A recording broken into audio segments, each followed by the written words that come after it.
Sound check. Denise, Tracy, sound check. Yep, we're hearing you. Cool. Hi, welcome everyone. We'll start at exactly 8 a.m. with the anthem. Sound check. Testing 1, 2, 3. Are you hearing me? Testing 1, 2, 3. Loud and clear, Tracy. Excellent. Thank you. Yeah. Good morning.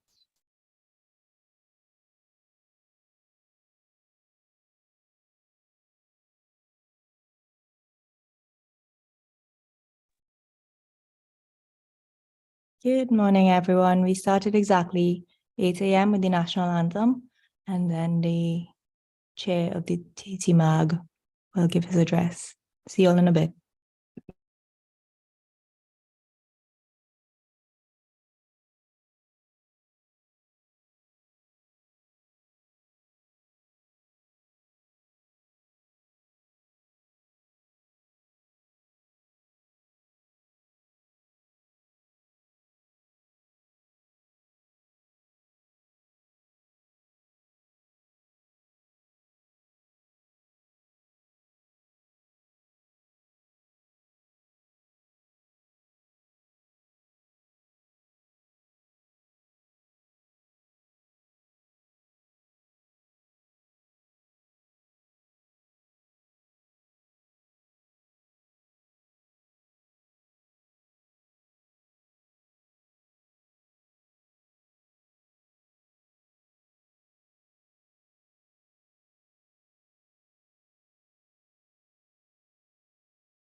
Good morning, everyone, and welcome to the 2023 edition of the Trinidad and Tobago Internet Governance Forum.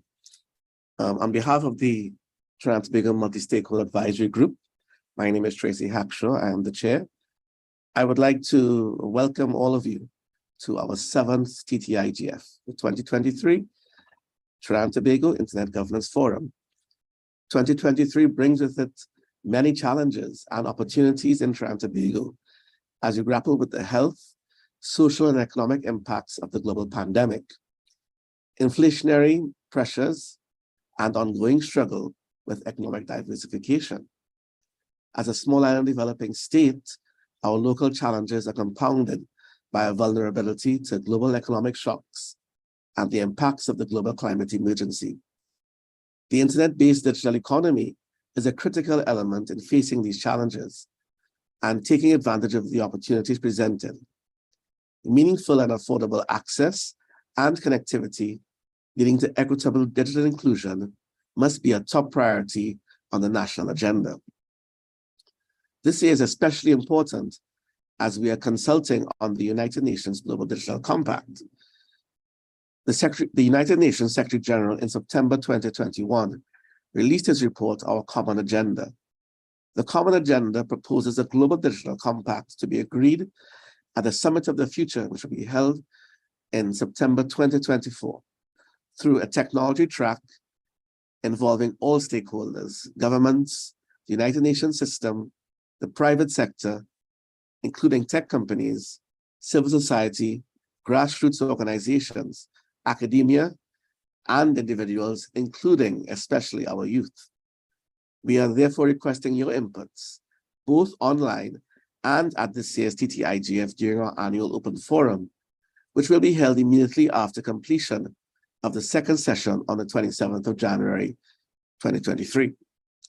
I would like to thank in advance all of our board members of the TTMAG, all of the members of the TTMAG from all stakeholder groups who contributed to the agenda, our hardworking organizing team, our valued speakers, panelists, and discussants, our partners, TTNIC, the Telecommunications Authority of Trinidad and Tobago, LACNIC, ICANN, and Fortinet, and especially you, our dedicated participants.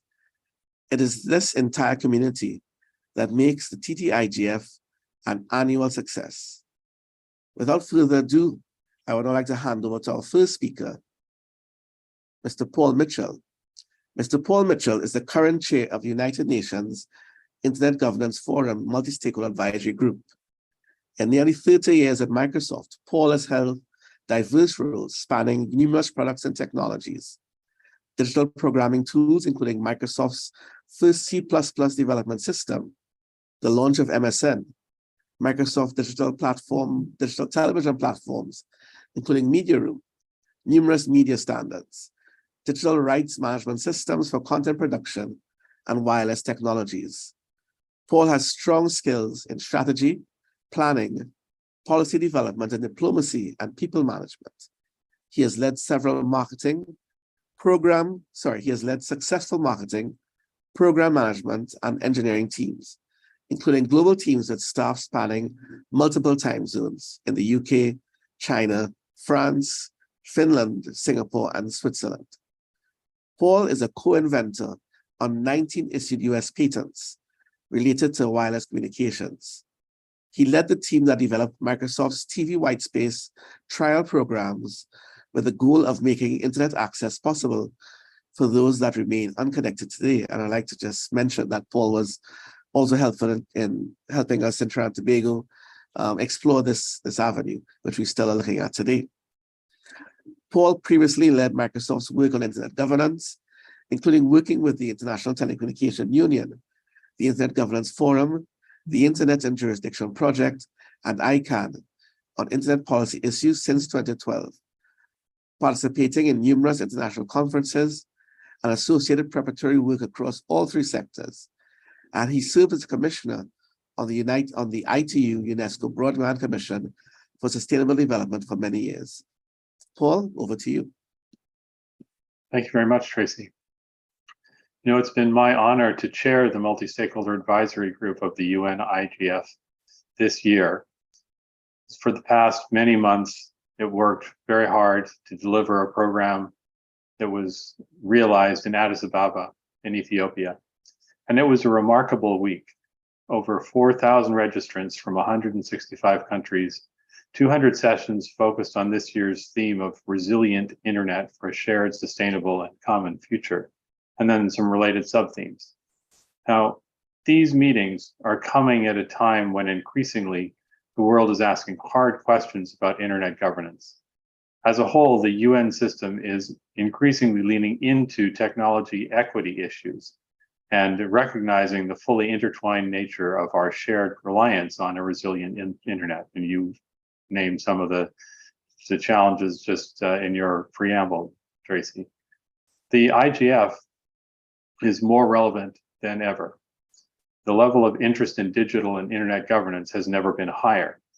And the selected themes for the Ethiopian IGF reflected a goal of aligning the work of the IGF with the work of other UN agencies on digital policy issues, including the Global Digital Compact that you mentioned and the Summit on the Future. Now, these meetings come at a time when increasingly the world is asking these hard questions about internet governance. And we need to double down and make sure that we're aligned on how to attack the challenges that we face. The IGF meetings are more relevant than ever. We're just beginning to plan out the IGF 2023, which will be held in Japan. While there are great differences between Trinidad and Tobago and Japan, there are also many similarities too. And a hallmark of the IGF process has been its ability to find common ground, to seek shared solutions and involve all stakeholders in the process. The IGF has really kept pace and has evolved and endured since its founding, demonstrating the durability of the multi-stakeholder model of governance, which was pioneered by the IGF. The IGF itself has innovated in the creation of national and regional IGFs, of which this is one, including this one that we're here doing today. But in addition to that, we have numerous intersessional activities, dynamic coalitions on key topics of interest, policy networks, best practice forums, focus on youth and parliamentarians, and a lot more. We are continuing that legacy of innovation in the manner in which we are collaborating across sectoral boundaries. More than ever, it's become obvious that we must collaborate and share to achieve common interests if we're to succeed in realizing the bold ambitions detailed in our common roadmap. I want to highlight just a few of the messages that come out of the recent IGF in Addis, because it's really the distillation of messages that turn into work items and change. First, and unsurprising, we have the continued challenge of digital divides. We've noted the importance of ensuring that there's meaningful access for all. And this is a change. Meaningful access includes issues of accessibility, affordability, content, services, digital literacy, etc., in addition to basic connectivity. These gaps persist, especially affecting marginalized groups in many societies. Next, we have the risk of fragmentation, which was a newer discussion this year. Collectively, we need to reassert the value of an open, interconnected internet and its importance in the drive to achieve the SDGs, among other things. There's a wide range of political, economic, and technical factors that can drive fragmentation. And while there are concerns about fragmentation, it's also important to note that the difference between fragmentation and intentional diversity and decentralization is critical. Intentional diversity and decentralization are fundamentally positive aspects of the internet's core architecture. Then there's the overall theme of enabling safety, security, and accountability. It's clear that cybersecurity is a central challenge for the internet policy world. This requires collaboration and a multi-stakeholder approach that serves the needs of end users and spans historical boundary divides. And the importance of cross-border data flows is essential to e-commerce and digital trade and the economic foundations on which our future is based. It's clear that the opportunities provided by new advances in technology cannot be fully realized without consideration of all stakeholders' viewpoints and expertise. Over time, we've achieved at least a rough consensus around principles that aim to sustain the global open internet and reinforce the common democratic principles, fundamental freedoms, and human rights as reflected in the Universal Declaration of Human Rights. Today, many other regional, international, and UN mechanisms are emerging and evolving, including the Roadmap for Digital Cooperation, our Common Agenda and its Global Digital Compact, as well as the Technology Envoy appointment and the high-level panel. There is a lot of action. But the IGF is more than a conference. It's a platform and an ecosystem that includes substantial intersessional engagement, working together with stakeholders from around the world, brainstorming through best practice forums in cybersecurity and gender, as well as policy networks on internet fragmentation and meaningful access. There are the 24 issue focused dynamic coalitions, and all of you are invited to participate in these processes. Over the past 18 years, the IGF platform has expanded to include 152 of these national, regional, sub-regional, and youth IGFs, including this one. I want to congratulate the organizers of this IGF and acknowledge its role in highlighting the unique challenges faced by Trinidad and Tobago and other small island states. Finally, we are just beginning the planning for this year's global IGF, which will be held in Japan. And the complete Addis messages are available online, and together they comprise a good overview of the global challenges ahead. I encourage you to read the messages from Addis and get involved not just in the Trinidad and Tobago IGF, but in the larger global IGF that's kicking off over the next several weeks. The IGF is a powerful innovation. It's pioneered the topic of internet governance, and so up to this point in time, there has not been a better choice. Thank you very much. You're all welcome to get involved and contribute.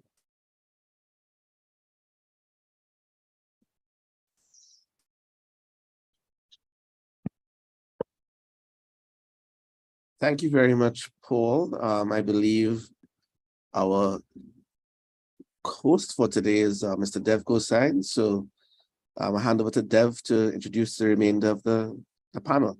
Dev? Hey, thank you. Let me just turn on my camera.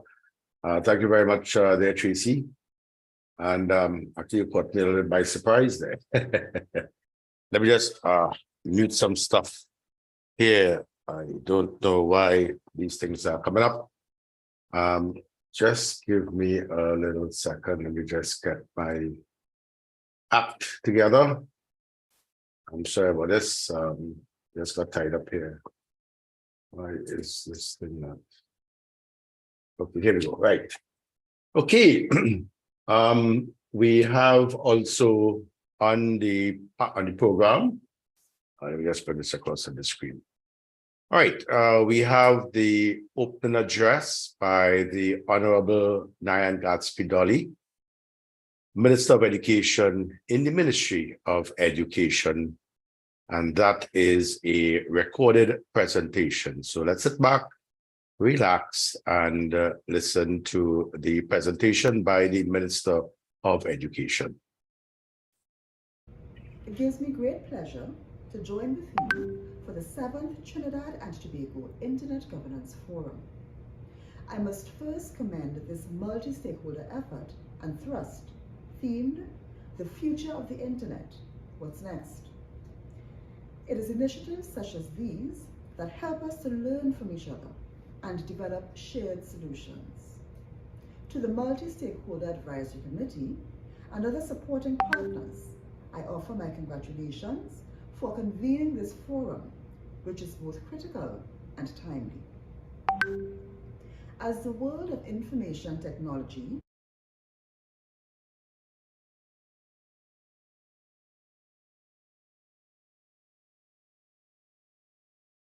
and communication technology rapidly progresses and innovates, it is essential that Trinidad and Tobago creates citizens who are ready to take their place and sit at the global table. Educational institutions, from ECCE to tertiary, must therefore harness the full potential of this technology in order to keep the present and future generations engaged and up to date with the skills they need to fulfill their potential as global citizens. The Ministry of Education understands the importance of this. And were we unsure, the pandemic certainly brought it home. And in order to ensure that we have future-proofed the education sector, we have embarked upon a strategic approach that encompasses investments in system development, training, hardware, software, and human resources. IT skills must be incorporated into the curriculum in order to ensure that students are receiving the full benefit of the technology available to them. Now, this is easy to say, but the implementation of a digital education ecosystem is a revolutionary matter. With over 800 school plans to equip with end-to-end Wi-Fi, over 13,000 teachers to train and equip with devices, over 250,000 students for whom digital strategies must be inculcated into the curriculum, and add to that the digitization of all student and teacher records, along with the creation of tens of thousands of e-classrooms for all teachers. With these being the fundamental underpinnings of any attempt to digitally transform the education sector, one starts to understand the scale of the mountain we are climbing. Elder Coach has nothing on us. We here at the Ministry of Education in 2023 are suited up with safety harnesses on, of course, as we move resolutely, step by step, on our way to a digitally transformed sector. You would have noted the milestones we've passed along the way on our ascent. The outfitting of students with devices, teachers as well. The outfitting of all secondary schools with Wi-Fi. The SEA online results portal. The new educational technology unit at the Ministry of Education. The expansion in e-testing at the CXC level.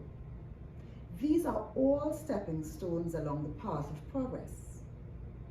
So fundamental are teachers to this process of future-proofing ICT in education that the granular details of their terms and conditions must also be updated to include a digital mode of operation.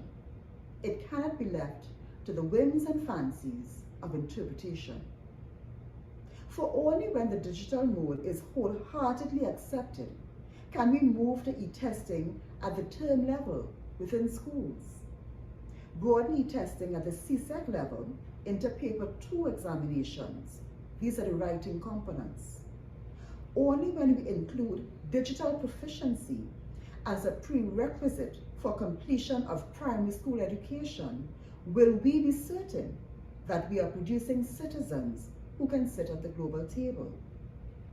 But these plans for the future must be underpinned today by the tough work that is digitizing an education system, changing paradigms and perceptions, motivating acceptance of a radical shift in the status quo, holding on for dear life to the gains made during what may have been the most difficult and disruptive era of this world's history, the COVID-19 pandemic. And yes, there were gains. As the quote goes, never waste good crisis. And as we seek to future-proof ICT in education by means of all that I have just mentioned, it comes down for us at the Ministry of Education to our children, putting them first, preparing them now to take their place at the global table 15 to 20 years from now. And as we work together to make this a reality. May God bless us all. Thank you very much, the Honorable Dr. Nayan Tatspidoli, Minister of Education in the Ministry of Education. And I know we are probably about 6 minutes behind schedule, but we'll hope to make up for that time. Let me, without further ado, introduce the panel session, Internet Resilience Implications for Trinidad and Tobago and the Caribbean. And our very expert moderator at this, I'd like to present Dr. Kim Malilio. She's a senior lecturer at University of the West Indies, St. Augustine campus. And I'll ask her to introduce her panel. Dr. Malilio, it's over to you. Good morning, colleagues, and good morning, Chair. I trust that you are hearing me and seeing me okay. So, thank you, Dev. Thank you, Chair and esteemed keynote speakers, for establishing the essential background for this morning's panel. You know, roughly 68% of the world population constitutes internet users. Remarkable, considering that the world literacy rate is estimated at around 87%. And we are painfully aware of the many dimensions of digital exclusion that is a vexing barrier to many more. But far beyond the internet's use as an increasingly primary channel for human communications of all sorts and forms, the internet is the foundation for much of the critical infrastructure on which all countries and the world rely. Internet resilience, that is, the ability of a network to maintain an acceptable level of service in the event of an outage or during crisis, is therefore of keen interest to every person on the planet. This session explores internet resilience with particular attention to the implications for Trinidad and Tobago and the Caribbean. Its scope covers some, though by no means all, multidimensional imperatives to create a stronger, more resilient internet for Trinidad and Tobago's shared sustainable future. Along with the events of the Caribbean Association of National Telecommunications Operators, CANTO's events this year, and the Network Resilience Workshop hosted by CaribNOG later this year, at both of which events you will hear from the operators. This session takes a larger reach. Today we have with us 6 presenters from varying agencies across the ecosystem of the internet. We will start with Kevin. Kevin is the Director of Internet Development at the Internet Society, ISOC. We will then go to Curly, who is the Executive Officer, Technology and Engineering at Telecommunications Authority of Trinidad and Tobago. Brent McIntosh represents CaribNOG. Patrick Hussain, the University of the West Indies. Rodney Taylor, the Caribbean Telecommunications Union. And Bevel Wooding, ARIN. So we'll take them one at a time, and we'll start with Kevin, who represents the Internet Society as Director of Internet Development. Kevin? Thank you very much, Dr. Kim, and good morning, everyone. As you've heard, my name is Kevin Chege. I work for Internet Society. I'm going to give a quick presentation on a project that we worked on in Africa called Measuring Internet Resilience in Africa, or as we call it, MIRA in short. So ISOC and AFRINIC is our regional internet registry in Africa. We decided to work together to find out exactly what the internet experience in Africa was. And to do that, we came up with a project called Measuring Internet Resilience, or MIRA in short. And as we were going about thinking about how to actually carry out the measurements, we found out that it was best to come up with a rounded score that we could use to compare the internet experience in different countries, because we came up with several metrics, several measurements that we wanted to carry out, but we wanted a representative figure that we could use to say, this is the internet experience in this country. We came up with what we call the Internet Resilience Index, or IRI, as we call it in short. And it is a rounded score that represents the inter-resilience of a country. The IRI score is derived from 4 key pillars. This is, you see them on screen: infrastructure, performance, enabling technologies, and local market. And within those, we have several metrics that we considered as important within that specific pillar, which I'm going to go through briefly next. So I won't go into the actual thinking about that, but we did do a white paper that sort of captures our thinking and approach for how we came up with all these metrics and all these numbers. And my next slide will show you how we calculate the actual rounded score with these 4 key pillars. So each pillar represents 25% of the rounded score. And then, as I mentioned, within each pillar, we have certain dimensions. So, for example, if you look at infrastructure, these are the physical infrastructure that you need to have a real internet connection. So we're talking about submarine cables for countries that have undersea capacity, or in the case for a landlocked country, for example, we have terrestrial cables, mobile connectivity. Under performance, we look at how the internet service providers in that country actually performing in terms of to the home and also mobile speeds. The third pillar there is enabling technologies. We look at the DNS ecosystem. We look at routing hygiene. Routing hygiene here meaning how well are the ISPs in that country exchanging traffic within each other, because that forms the key local fabric for exchanging internet messages on within the country. And then finally, we look at the local market ecosystem.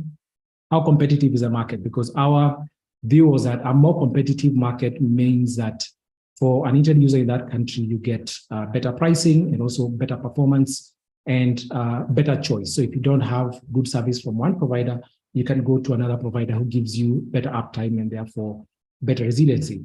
So we came up with this rounded score and we aggregated data from several sources. We didn't really do all the measurements ourselves. We came up with the weighting that you see here. And the key thing that is important to note with this index is that it is modular. Modular meaning we can add more pillars if we want, or we can add more dimensions within each pillar. So for example, if under infrastructure, let's say we need to add a new dimension, maybe presence of low Earth orbits, we can low Earth orbit satellites, we can also do that. So to visualize all the data that we gathered, we came up with a visualization dashboard. We call it Pulse. Pulse, we visualize various measurements, one of which is resilience, but we also have other data on there like shutdowns and emerging technologies. So these are some of the visualizations you can see related to internet resilience of a country. So you can see the score of a country, of one particular country. So this is an example here of Namibia, the rounded scores they get under the 4 key pillars that I've mentioned. You can also see an average score for a region. So the big map of Africa on the right, you see a score for Southern Africa. And then you can also delve in a bit more into a specific country and see a graph of the actual scores there. So as we were doing this work, we also developed a prototype measurement system that we could use to carry out active measurements. So the data you've just seen in the previous slide, those are from various sources, as I mentioned, from Ookla and so on, that we just aggregated together. But we also wanted the option of carrying out our own measurements. So we tested out a prototype active measurement platform. We used Raspberry Pi 4s. So these are small form factor computers, very small devices that can be just run from, they're low power devices that can be run from any part of the network. And the way we run them is that we deploy them in various countries and install certain software that would allow us to orchestrate them or to manage them. So for example, if we need to install a certain software application or we need to update them, we're able to do that. We use a tool called Balena, which is free for a certain number of devices. And we were able to do that with about 10 countries and about 25 devices in total. So the average cost of the Raspberry Pi is about $120 with some costs there for logistics, sending the device to the host who's going to host the device. Most of the devices right now are in home networks, and we are carrying out 2 main measurements. Right now we're doing RIPE measurements. So these are what you'd call your Atlas probes, Atlas measurements, which are very similar to what you get from an Atlas probe. These carry out DNS-related measurements. And then we have the MLab client, which carries out throughput tests. So how fast is a link? So if you're paying for, say, for example, 10 megabits per second, are you actually getting that 10 megabits per second at the home? So those are the average costs that we have. Software is not really a cost here because you can also use Open Balena, which is free, and you can orchestrate the devices yourself. It's not as friendly as the paid version, but you can still get a lot of work done, which is what we're using right now. The diagram on the right there is our thinking of how we carry out the measurements. So we have a storage for all the data collection, and then the actual devices that are carrying out the measurements that send that data for storage and eventual visualization. So finally, I'd like to close with some insights. We've been running this project now for about 1.5 years. Here are some sort of key insights or takeaways for those who'd like to carry out their own measurements, or be interested in carrying out measuring the resilience in the Caribbean region, for example. Metrics vary per region. So the metrics that you see on Pulse right now are specific for what we felt were important for Africa. We've had several discussions with people outside Africa, and they felt you should add this or remove this. So that's why I was saying the index is modular. Partners can help get work done much, much faster. You don't have to reinvent the wheel. So that's why we've worked with several partners to get not only the thinking behind the index, but also the actual calculations. And then a measurement platform, as I've just demonstrated, the prototype that you've seen there, it's, I would say, very simple to establish. It's just a client on one side of the network carrying out a measurement to another side of the network. But it is expensive to maintain because you have to manage staff costs, storage of data over time. So not really expensive, but there are sort of hidden costs that come up as you move along that you need to consider. And then finally, the audience is very broad. We've had a lot of interest from governments who want to derive framework guidelines, individuals who just want to know how good is the internet, and also from journalists and inter-service providers who just want to know how good the connection is. So I'd like to close there because of time. I will be online for more questions about this session, and I'll share these links on the chat. Thank you very much. Back to you, Dr. Kim. Thank you very much, Kevin. Your introduction and the mention of the 4 pillars: infrastructure, performance, enabling technologies and security, local ecosystem, and market readiness. Very, very important, and an excellent segue into our next speaker's contribution. Curly Prescott, as I mentioned, is the Executive Officer, Technology and Engineering at the Telecommunications Authority of Trinidad and Tobago.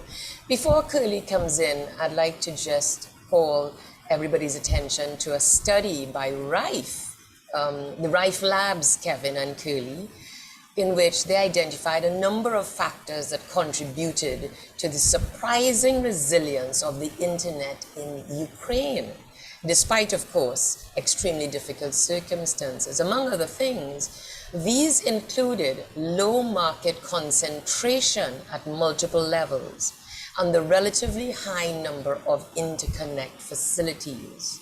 And these 2 issues are mentioned in several of the upcoming contributions in this morning's panel. In particular, to start with, I hand you over to Curly Prescott, who's going to chat with us a little bit about the regulator's role in internet resilience. He's going to do so from the point of view of the country case of Trinidad and Tobago. Curly? Hi, good morning all. It's my pleasure and honor to be here representing the Telecom Authority and, of course, my country, Trinidad and Tobago, to present and share our role, or the role that we perceive we have in relation to internet resilience, in terms of ensuring internet resilience. I do have one challenge. My screen sharing is disabled. So I don't know if the panel could either enable my screen sharing or can put up my presentation for me.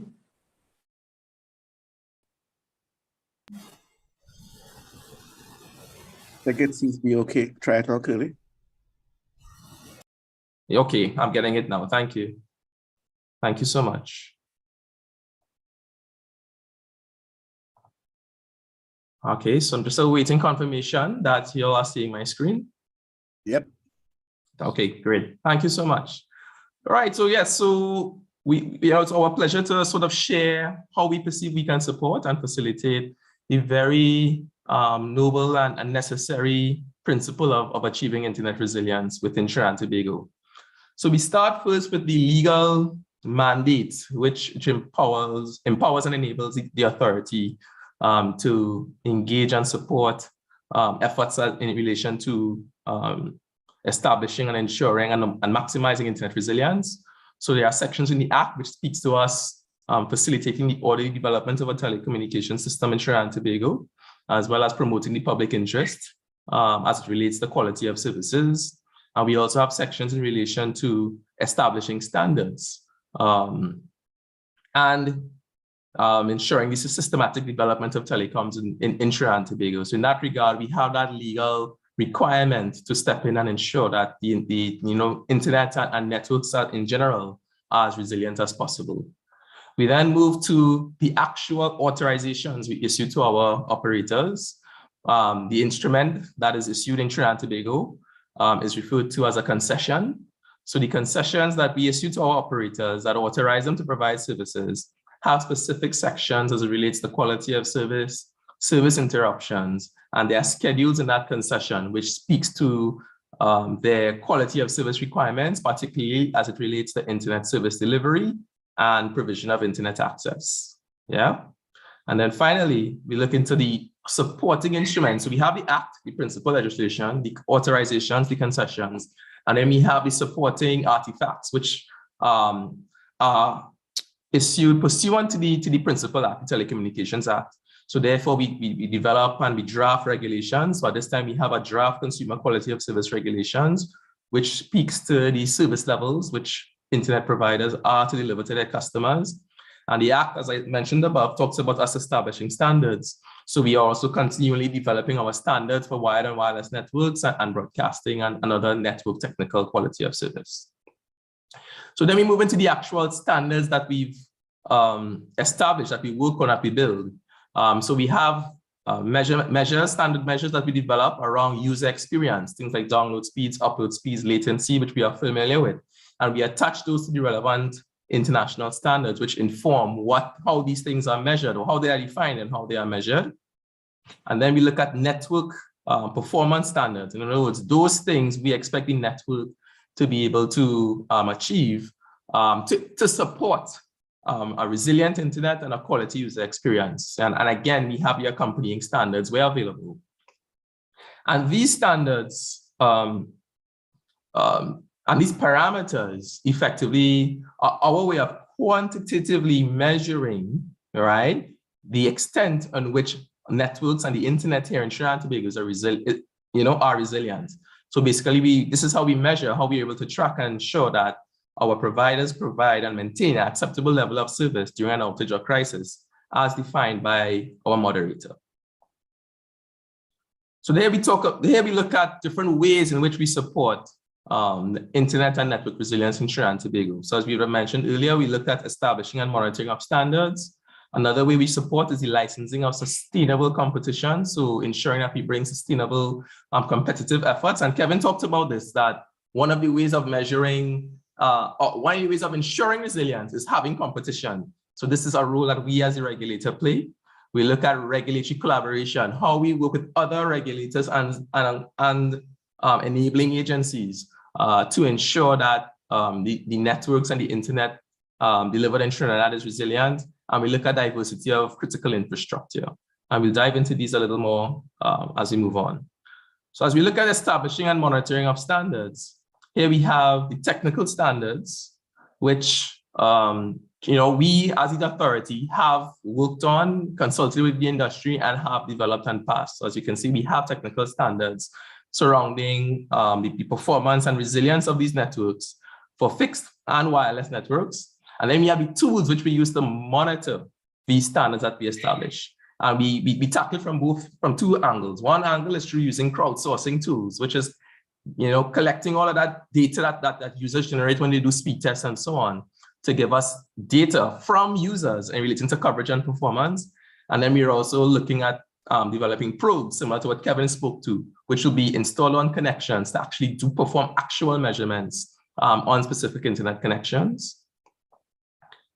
We then look at the licensing of sustainable competition.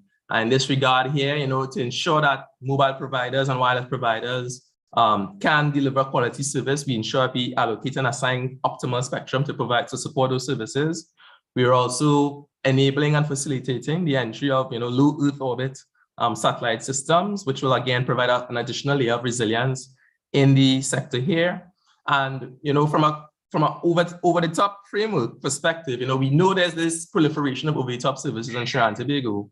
And the authority has embarked upon a consultation to ensure that while these services are available, we could ensure that they're not at the expense of the network operators here in the market. So we're looking to get a proper balanced approach to ensure the continued sustainability, both of the over-the-top providers as well as the underlying network operators.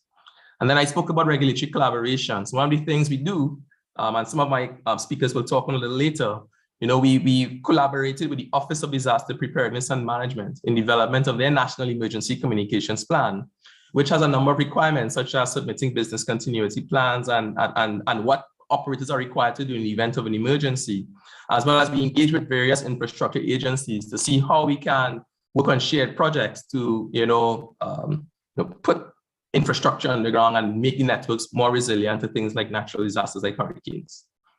And then lastly, a big thing, promoting diversity of critical infrastructure.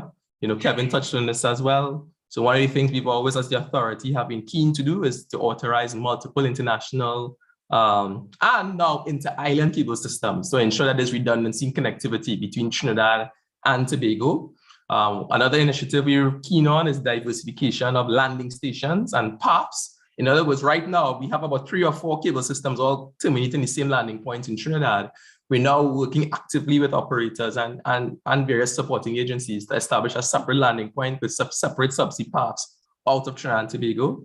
We've embarked upon our consultation on the net neutrality framework, which will ensure that there's fair and balanced competition, across the various services that are delivered on the internet and on internet networks. And finally, we support and encourage and continue to accommodate the proliferation of internet exchange points. Here in Trinidad, we are fortunate to have 2 IXPs within the main island of Trinidad, and discussions have begun on possibly establishing a 3rd IXP in our sister island of Tobago. And as I raise that point, I hand over to my next panel member, Brent, who will speak further on the critical nature that IXPs play in internet resilience. And with that, that brings us to the end of my presentation. Thank you. Thank you very much, Curly. Yeah, so you see, Curly, I'm very happy that you covered several of the dimensions of the regulator's role: establishment and monitoring of standards, diversity of the critical infrastructure, licensing of sustainable competition, 5G regulatory collaboration. These remind us that the resilience of the internet is not limited to the resilience only of the physical infrastructure, but it is the entire ecosystem, not only of actors, infrastructure, services, but very much so the enabling environment. Regulators' role is very important. Thank you also for segueing into IXPs. We have a wonderful presentation from Brent McIntosh. Brent is the Chief Technical Officer at Magnet Solutions. Today he's representing the Caribbean Network Operators Group, CaribNOG, and I hand over to you, Brent.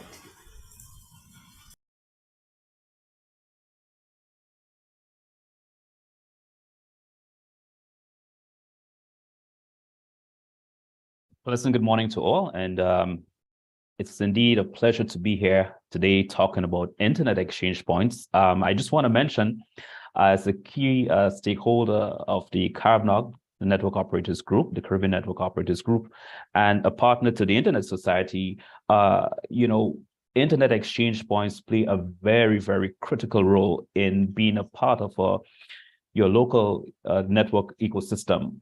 So let me just share my screen and we'll talk a little bit about internet exchange points.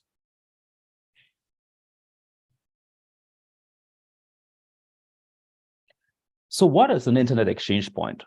Well, an internet exchange point is a physical infrastructure that allows logical connectivity, or what we call pairing, to very important services. For example, what we call critical infrastructure, DNS, global content delivery networks, local content networks, and the entire role of these systems interconnected together is to provide you resilient connectivity.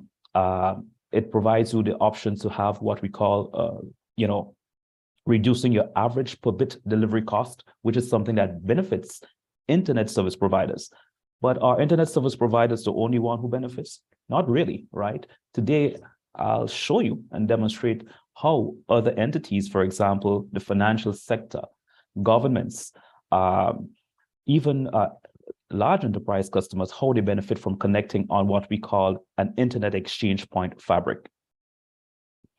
So here I have a network infrastructure diagram of a real life internet exchange point that was deployed sort of mid last year.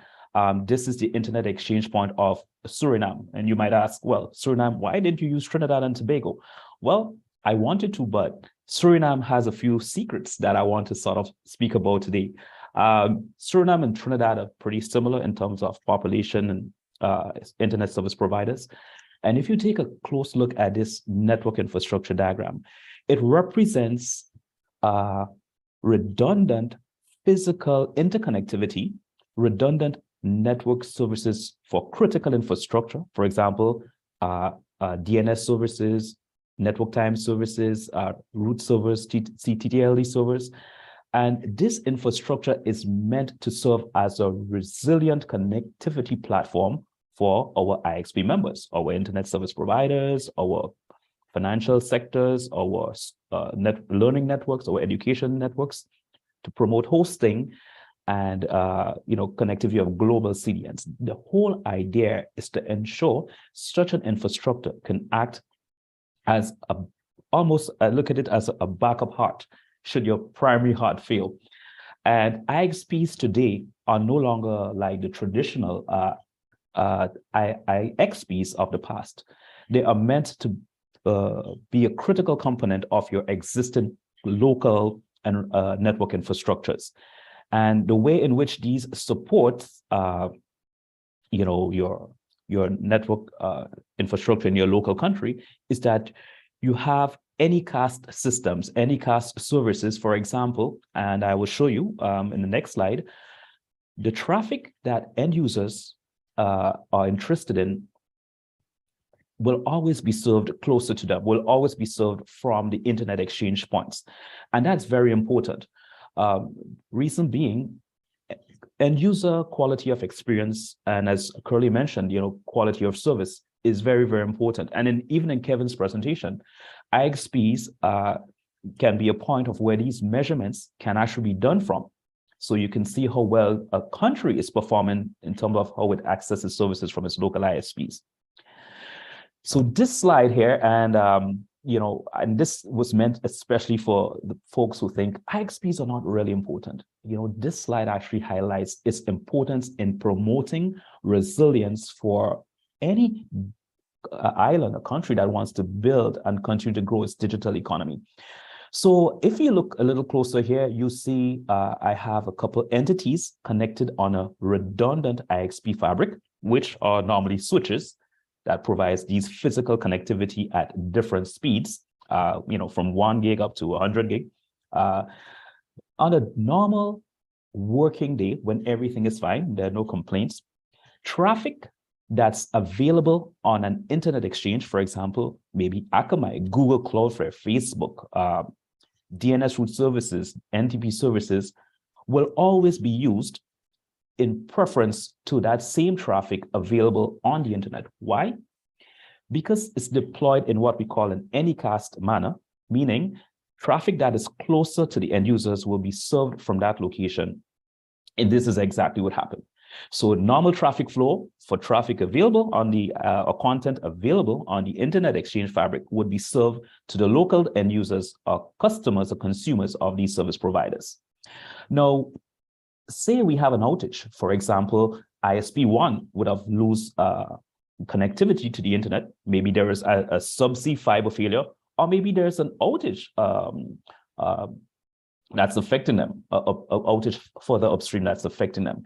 Then this IXP promotes resilience by allowing the possibility to have temporary commercial arrangements for maybe ISP2 to assist that ISP1 in actually transiting the traffic through the IXP fabric to the internet. So this is how IXPs can also assist, when there are major failures in one's country. And that's why, we look at IXPs as a very key component to resilience. We have seen in the past where only internet service providers connect to an internet exchange. That is no longer true. That is no longer the best case scenario. We want everyone to connect. I'm going to give you a couple examples in terms of resilience. We have seen two major outages from, I think, 2019 to 2021, where a particular ISP lost connectivity. Now, and that's in the case of Grenada. We saw that the internet exchange point that was hosting multiple global content delivery networks were hosting, I think, at that time, maybe 15 to 16 local websites. We saw that traffic was still being served locally, to that ISP's customers. And that's great news. Now, one might say, well, the internet exchange would not be able to serve all that content. And that's true.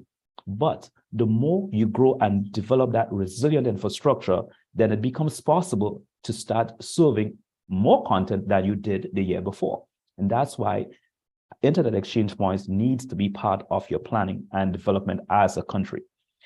I also want to highlight that we have seen two new trends, and which is the government of Grenada connecting to the local exchange. And the government of Grenada is now the third largest consumer of content on that internet exchange point. We have seen one financial institution, which is a major bank, they decided for their resilience planning and their disaster recovery planning that they are going to connect to the exchange. And the question was, why? What is going to be the benefit? You're a bank. How is the IXP going to help you? Well, they said, we are hosting all our front-end services with a particular global CDN. And that global CDN happens to be on your IXP, which means in the case of an outage, my web services will still be available, and possibility exists that we're probably going to be the only financial institution that is operational. And it's actually a very good competitive advantage for us. So we're seeing that just like major internet exchange points around the world, we're seeing benefits of connecting to such infrastructures. I just want to give a quick highlight of quality of service benefits and also serving of content, and reason why we should try to grow internet exchange points as major facilitators of local content. So these two slides, the first one here was the Grenada elections. Of course, in Grenada, there was a change of government after tons of years. And the moment the results were announced, we took a snapshot of the traffic. Grenada saw its peak traffic at that time, which means that the communication at that point would have been excellent. That means there would have been less constraints and pressure on ISPs of serving content that was meant to go upstream. That content about the elections would have been served locally. And that was a plus, right? That means end users would have had an excellent experience and were able to share content much faster than they would have before. One of the most exciting matches in the last World Cup held between, I think it was a semifinal between Holland and Argentina. This was a state in Suriname. Suriname average peak traffic is around 400 megs. They actually hit close to 700 megs during the penalty kickoffs, right? And again, it just goes to show that in terms of resilience, you have the ability to access and share content over a local infrastructure with a much better quality than you would have if you were doing it upstream. upstream, I mean, through the internet and back. One of my favorite slides here, reason being, to promote, resilience on a whole, you need to make your internet exchange point very attractive. How am I going to attract the top guys, right? The top CDNs? How am I going to attract Meta, Facebook, Google, just name them, because there are tons of CDNs out there. Well, there is this lovely little website called ParentDB, where internet service providers, internet exchange points, and other entities hosting their ASN and their IP resources can register. Once you register on ParentDB, and in the case of Suriname, you can see all your pairs, connected parties, what speeds you're connected at, and basically the key components of what makes your internet exchange points a great one for me to connect to. Case in point, let's take, for example, let's say I'm Google, and I've just invited Google to connect on the IXP in Trinidad. Well, Google will take a look at your ParentDB, database and say, well, yeah, Trinidad has tons of potential. We're going to connect with you. The whole idea of this is to ensure that you market yourself so that you can attract multiple participants to connect to your exchange, to grow your exchange.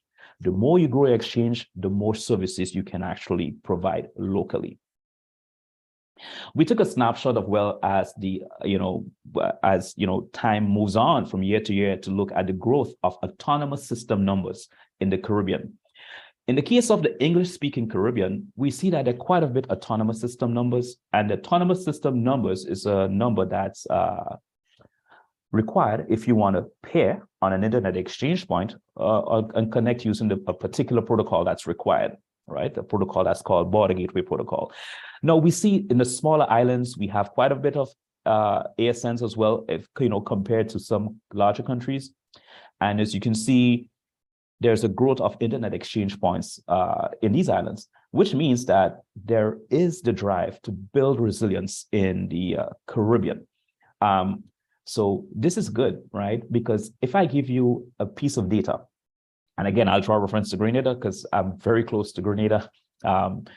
In 10 years, Grenada was able to grow its serving traffic from 15 to 6 gigs. The expectation this year, at the end of the year, is to grow to around 10 gigs. Why? Because the idea is to continue to encourage membership of the internet exchange points so that more critical services can be shared locally. So the ISP can act as a critical component to your resilience plan, not just from a business perspective, but nationally as well. We encourage all other countries to do so. I'm pretty happy to hear that Trinidad may deploy a third IXP, because IXPs are not meant to be, oh, we have one and we only have one. IXPs are meant to be part of your resilience plan, and as much as you can bring content and critical services closer to your end users in maybe small geographic pockets of a single country, then that's the key goal. So really good stuff on that there, Curly. Just to end, I just want to say a few things quickly in terms of moving forward with your resilience plan. You need to promote more hosting of local content, build more drives to ensuring that local content can actually be served from your local network infrastructure and also your local internet exchanges. The idea is to continue to partner with more CDNs, and they do not have to be global CDNs. They could be a Caribbean CDN. I know they're very smart technical groups that are working on their own services, maybe in Trinidad or St. Vincent or St. Kitts. What about hosting their content on your IXP? I know Caribnog is actually working on some great projects as well. And even in our IXP directory, you can see what's happening around the world in terms of Caribbean IXP growth. And we will probably share a link with you in this chat here so you can actually see what's happening with Caribbean IXPs. Increase. What do we want to increase? And this one is very important for me. And this is where the difference is made. Increasing your stakeholder groups and your membership base. Find the people that would make these things happen, all right? Because every aspect of developing a infrastructure and a digital economy needs sort of resilience in every facet, whether it be security, physical infrastructure, connectivity. Resilience is the key. But you can only get these great ideas from your stakeholder base and members who can help drive these actions. So I always recommend that you look at the key stakeholders for making things like this happen. Thank you very much. I'm really happy to continue this discussion offline. I'll share my contact details. Thank you very much. It was a pleasure. Thank you, Brent. And the message is clear: redundancy for resilience. Redundancy across devices, redundancy across connectivity, peering to critical infrastructure. Very grateful to hear of regional examples also, Brent. Many thanks. You know, a recurring theme across all three contributions to date is monitoring and analysis of data. We have heard these stories from the point of view of very different actors in the ecosystem: ISOC, telecoms regulator, IXPs. Very interesting. Another recurring theme is collaboration, collaboration for resilience. We have heard of many different types and forms of collaboration. You know, one of the things we will take from your presentation, Brent, is IXPs as the backup hearts, backups for the eventuality when your primary heart fails.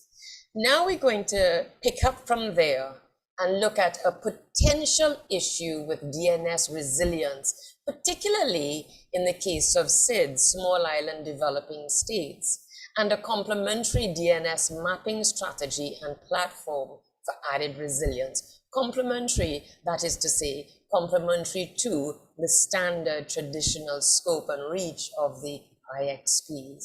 So Patrick Hussain is the director of Trinidad and Tobago Multi-Stakeholder Advisory Group, TTIGF. He's also a professor of computer science at the University of the West Indies. We're very pleased that Patrick will be contributing to today's panel. However, he is traveling at this moment, so has provided his lightning presentation in the form of a recording, but will join us to the extent that his connectivity will allow for the question and answer in due course. So Denise, if you can take it away with Patrick's presentation. Hi, good morning. My name is Patrick Hussain. I'm a professor of computer science at the University of the West Indies. And I will be talking about one potential issue with DNS resilience, in particular for small island development states. Let me thank IGF TT for inviting me to give this presentation. So before I get into DNS resilience, let me just, for those of you not familiar with DNS, let me give you a quick, highly simplified overview of DNS. So machines on the internet actually communicate via numbers, just like the phone system. You make calls to phone numbers, but humans prefer names. So if you want to go to a UE website, you prefer to put in st.ue.edu rather than the actual corresponding number. The domain name system, DNS, was developed to do this mapping automatically between unique names and addresses, IP addresses, or these numbers I talk about. This function is performed collaboratively by multiple machines over the internet. So it's a hierarchical structure that uses multiple servers. All right. So let's talk about the problem itself. Suppose you want to connect to the UE website. You start a connection to sta.ue.edu on your browser, and assume your laptop is in Trinidad. The request goes to multiple servers to do this mapping. So your browser would send out this resolution request, and it will go to multiple servers. Some of them are outside of TNT to map this name to this IP address. And then once the number is returned, the laptop then could make that connection through our local IXP. And so the routing would be intra-island routing. So there's no need to go to the outside. Now, suppose that TNT becomes isolated from the internet. Well, the mapping function may not be possible because you no longer have access to the outside. However, intra-island routing still exists because of the IXP. So one possible solution, of course, is to map or to maintain a cache of all mappings, but this is not practical, and this is why the DNS was developed to simplify this process and make it more efficient. So one proposal is to maintain a cache, but only of mappings that point to machines within TNT. All right, so we know the IP addresses that belong to machines within TNT. These are typically provided by ISPs, so they know which ones are local. Also, the ISPs can determine most of the local mapping requests because those mapping requests go through machines controlled by the ISP. Some they call it a name server. Now, not all requests go through ISP name servers because some customers may actually be using non-ISP name servers. But the ISPs could look at that information and any destination to a local machine, that mapping could be saved or stored. And then, of course, it will periodically flush old mappings because things change over time. In terms of deployment, it's relatively straightforward. On a periodic basis, some script will be run to extract these mappings from the ISP name servers. They would be stored and old ones would be expunged. And then if Trinidad becomes isolated, then we could use this stored cache to do this mapping, this lookup. Of course, if multiple ISPs do this, then they may want to exchange data because they would have different mappings. We did some analysis of this type of approach. So if you look at a case where you expunge after 6 weeks and we have a one-day isolation event, first note two things. Sites that are rarely accessed may not be captured during the 6 weeks, but then again, they are unlikely to be visited during the one-day event. Sites that are frequently visited will be cached over that 6-week period and hence be available. So when you actually work on the probability as making certain assumptions, etc., the probability of not being able to find a mapping for a particular local website or local destination is less than 1%. All right, so the solution does not require significant overhead. The operation is automated. The resources required are limited. Remember, the process will be done offline, so it doesn't affect real-time functions. It may not capture certain sites that are rarely visited, and these might be sites that are important during a disaster, but these could be manually entered into that cache, that saved cache, and kept permanently.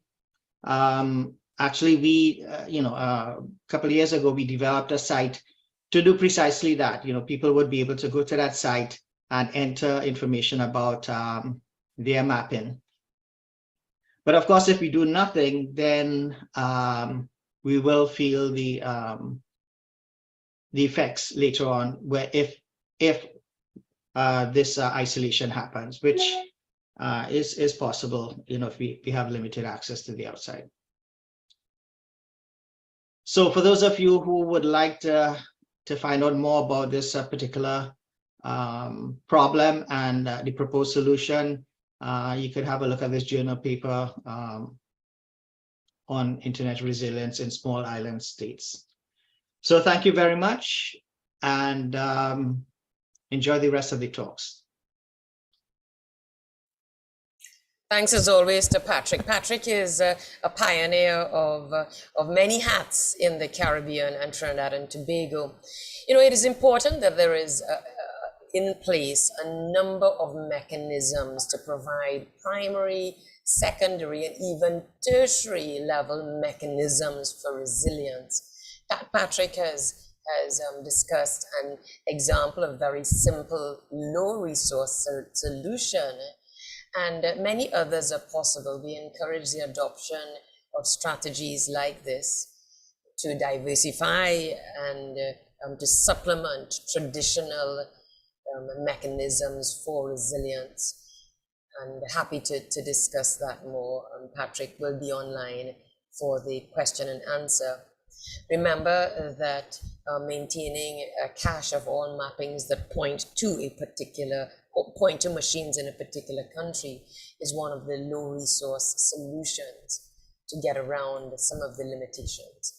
So what we have, the journey we have taken so far, starting at sort of definitional background level established by ISOC, and moving from Kevin to Curly, showing us many aspects of the regulator's role in resilience that extend way beyond the traditional technical matters of infrastructure, but all of the different dimensions of the enabling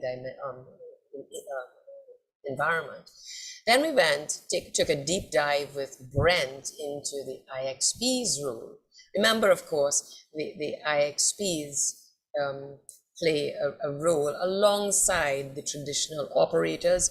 You can get much more on the operator's role, both in the upcoming Canto events this year, as well as the workshop that Caribnog is putting on later with the specific theme of internet resilience. Patrick, close that module, as it were, of today's session with an example strategy, low resource strategy to supplement existing resilience mechanisms. Now let's take our focus out a bit at the regional look, recognizing the importance of regional resilience, internet resilience, to national internet resilience, and the importance of national internet resilience to Caribbean-wide internet resilience. Bringing to mind also the many references so far to the importance of collaboration. So it is my pleasure to introduce to you the Secretary General of the Caribbean Telecommunication Union, the one, the only, Rodney Taylor. He's going to chat a little bit today about the mechanisms to develop and operationalize a regional framework for internet resilience. His perspective comes from the Caribbean Telecommunications Union. Rodney. Good morning. Thank you, Kim. Good morning to everyone. It's a pleasure to be a part of the TTIGF 2023. I hope you're hearing me well. I am Rodney Taylor. As mentioned, I am the Secretary General of the CTU. And the CTU is a regional intergovernmental organization, a CARICOM institution, basically, that is headquartered here in Trinidad and Tobago, established since 1989. And I'm talking today, and I want to thank the other presenters who've gone before as well for the excellent presentations, very much on point and very relevant to us. And my little presentation is about the mechanisms to develop and operationalize a regional framework for internet resilience, offering a CTU perspective. And I'm happy to be able to offer that perspective from the CTU because I happen to work here.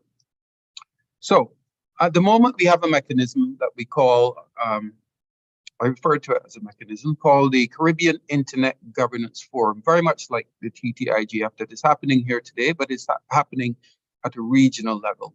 And it's been happening for the last 18 years. Last year, we held the 18th Caribbean Internet Governance Forum, and I'll tell you about that in a minute.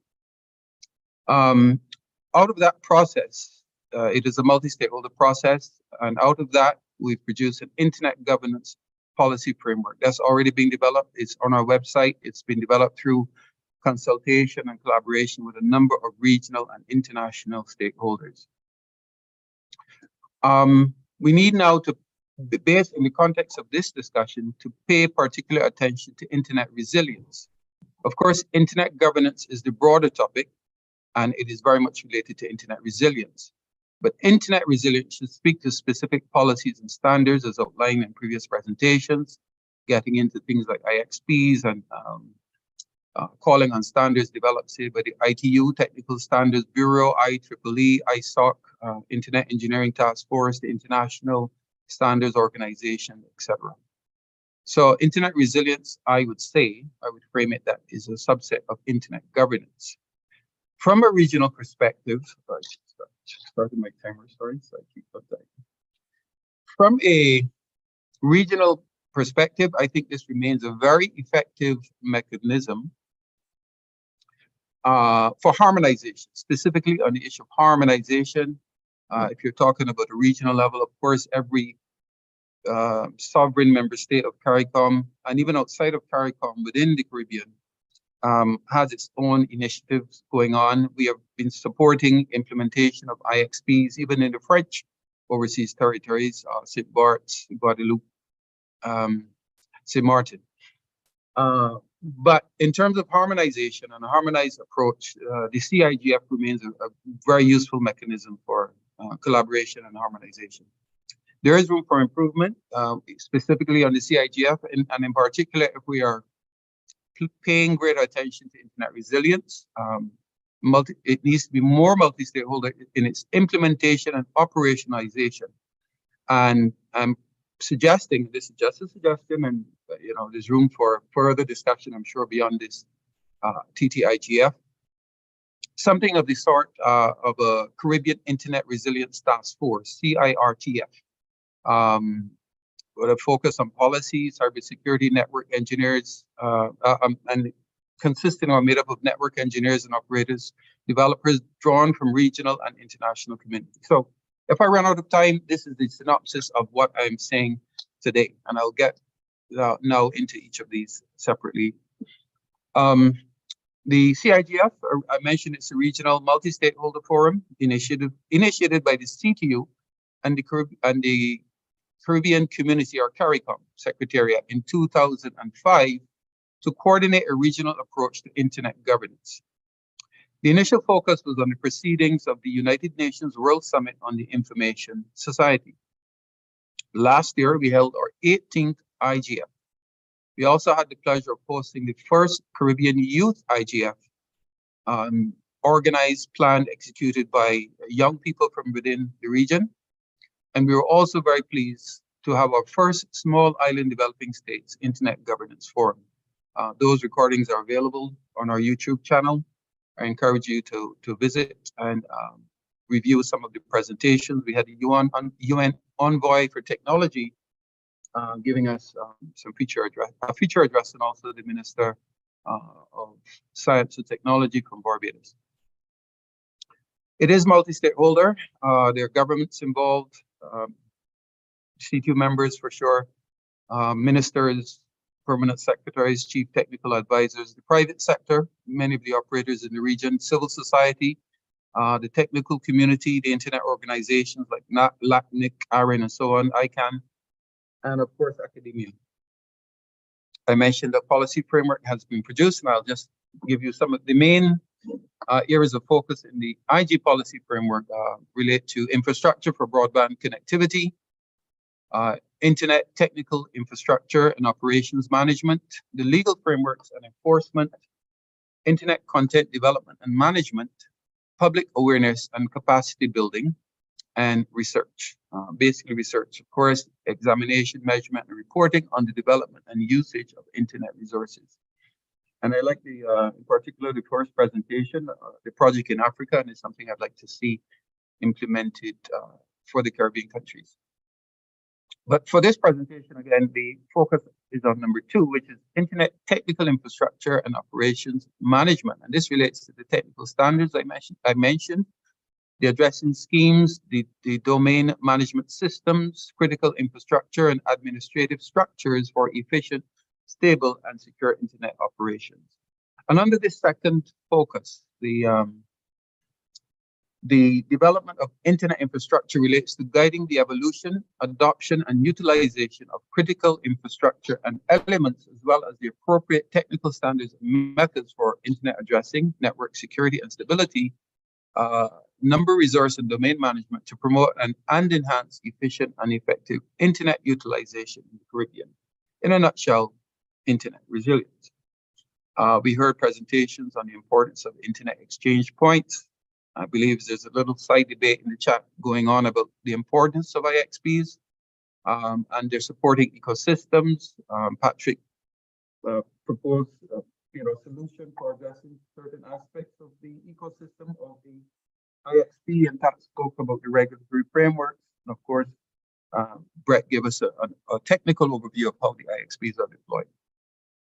So all of these aspects are related to the effective operations of the Internet technical infrastructure, things like country code, top-level domains, management and operations, technical and operational standards, and of course, cybersecurity for cyber resilience.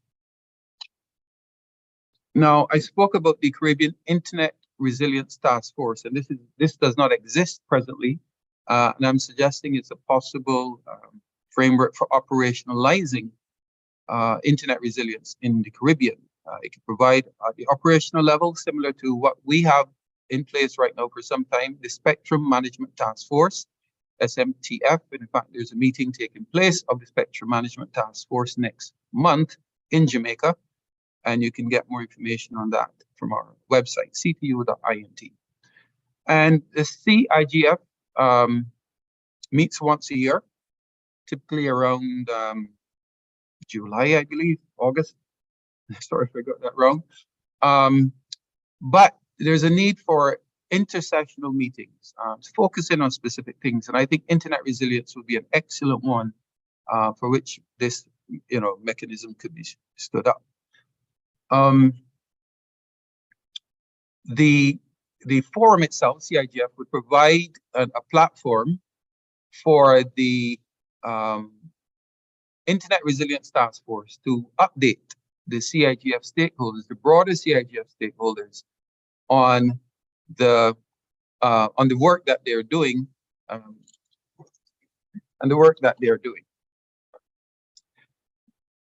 Okay.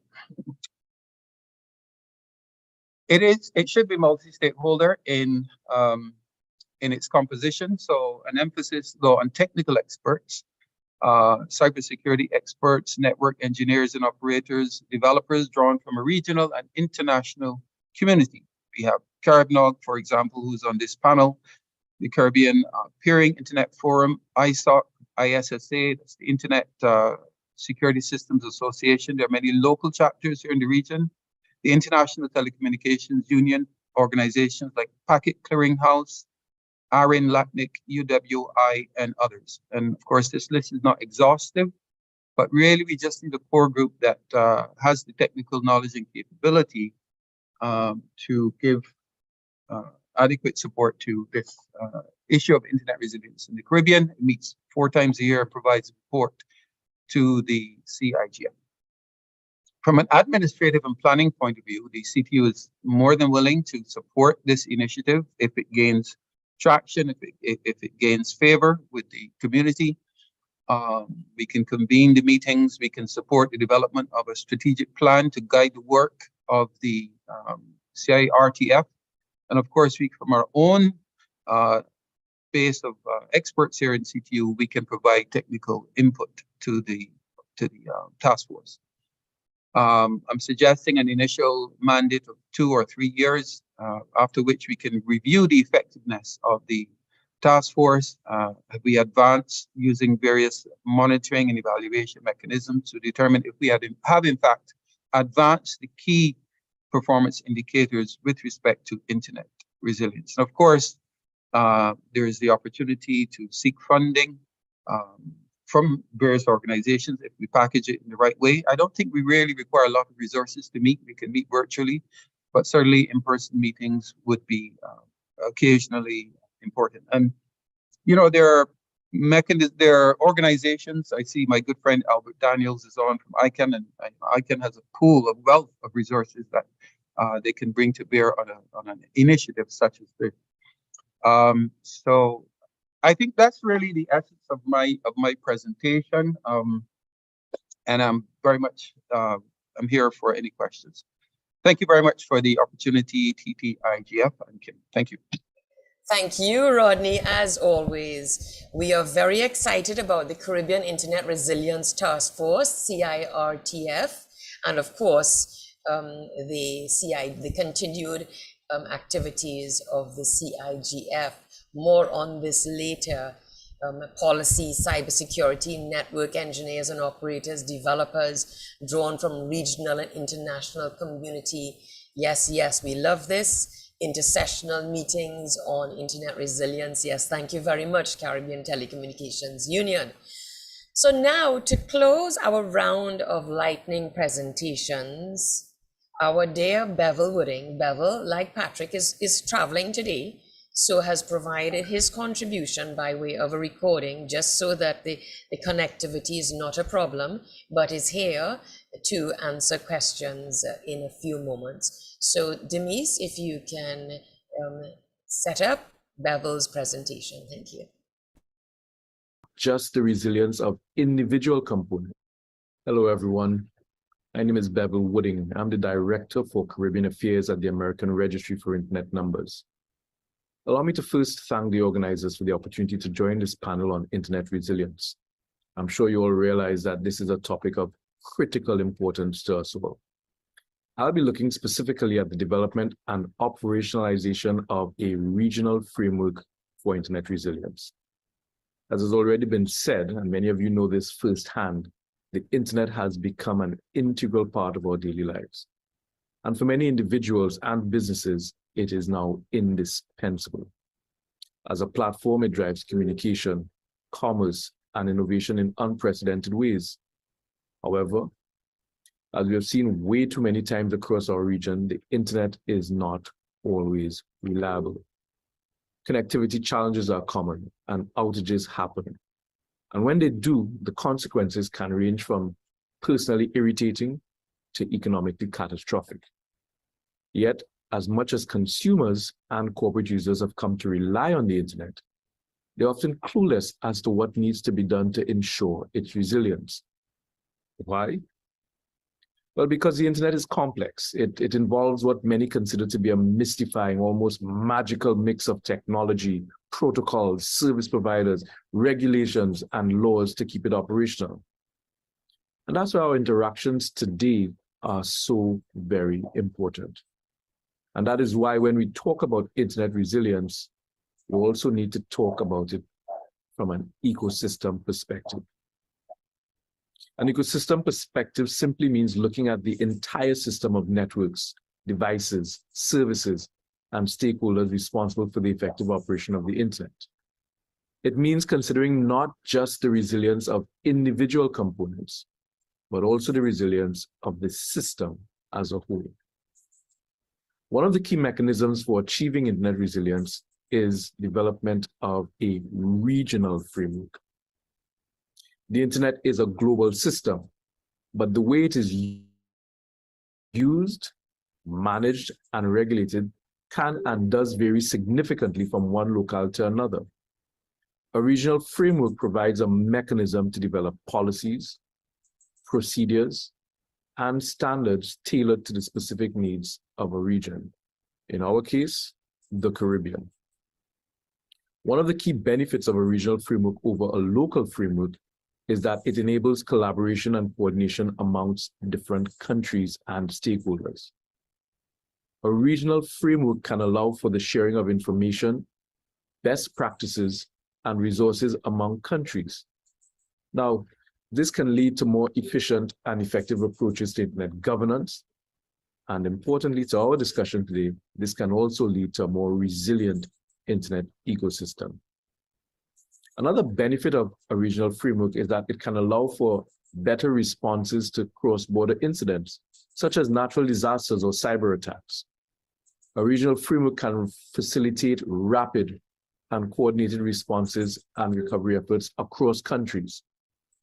This can significantly reduce the impact of an incident locally, as well as reduce the impact on our interconnected economies and societies. And I think this is important for us to consider. In today's internet-connected world, and consistent with ongoing efforts at regional integration, many of our organizations and businesses operate across national borders. A regional framework allows these entities to have a more predictable and a more consistent environment to operate in. This in turn can help them to achieve the kind of effectiveness and efficiency that we have long spoken of and long desired. So how do we operationalize this framework for internet resilience? Well, let's start with who should be involved. A regional framework for internet resilience should be developed in collaboration with all stakeholders. This includes government, industry, and civil society, and of course, our friends at academia. The multi-stakeholder interaction that we are part of today is an excellent example of this kind of collaboration. The perspectives shared today give an excellent indication of the range of stakeholders and considerations that must be included in the development of any serious framework for internet resilience.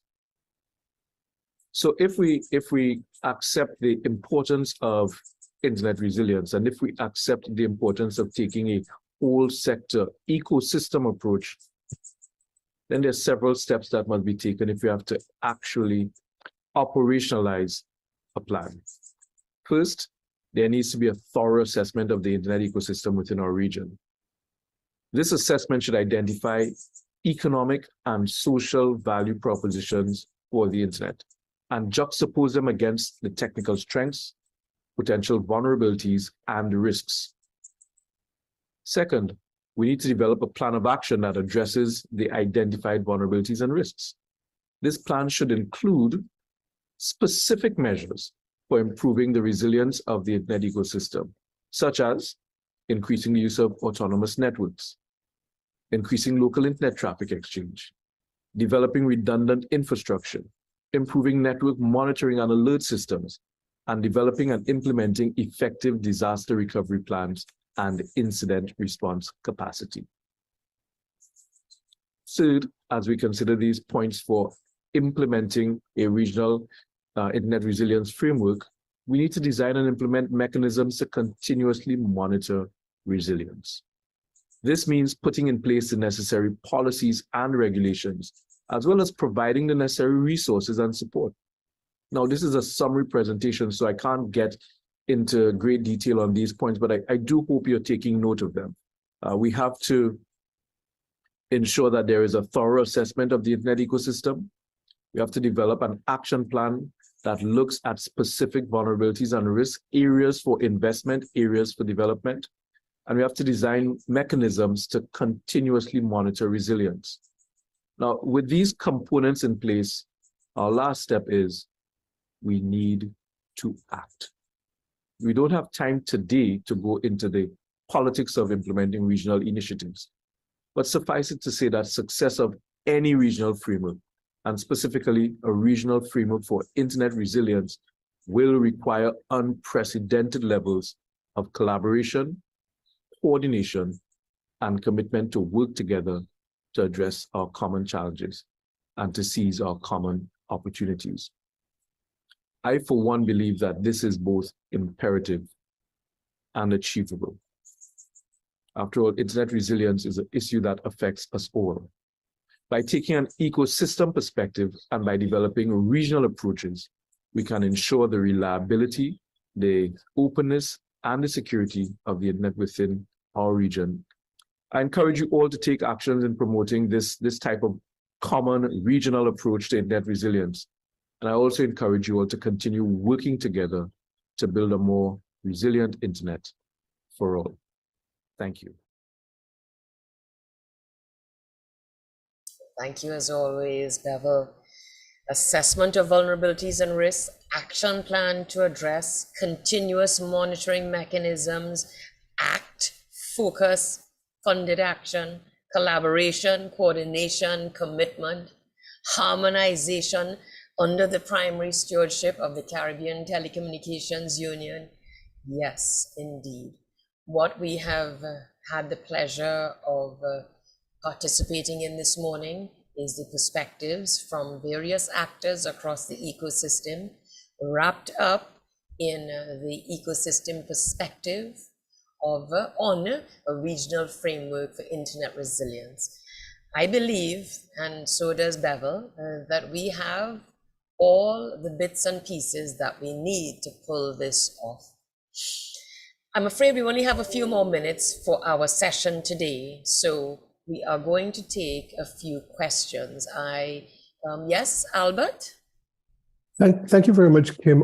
Just quickly, not a question, but a comment. I particularly liked Brent's presentation and Dr. Hussein's presentation on DNS resilience. What I wanted to say is in respect of the Secretary General of CTU's comments on resources from international organizations.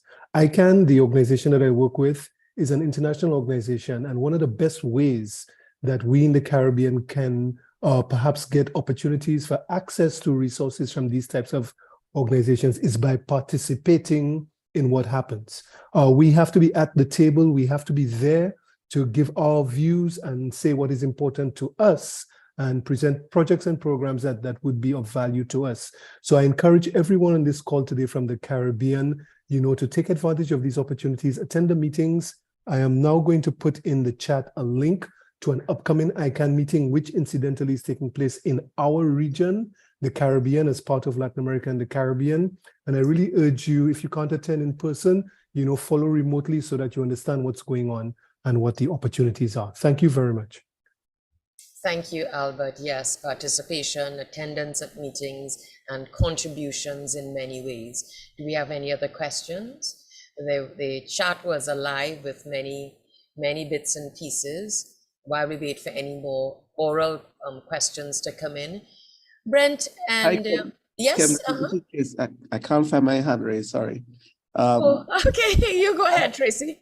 Sorry, I have a very, I hope it's not gonna detour you too much, but what about Starlink?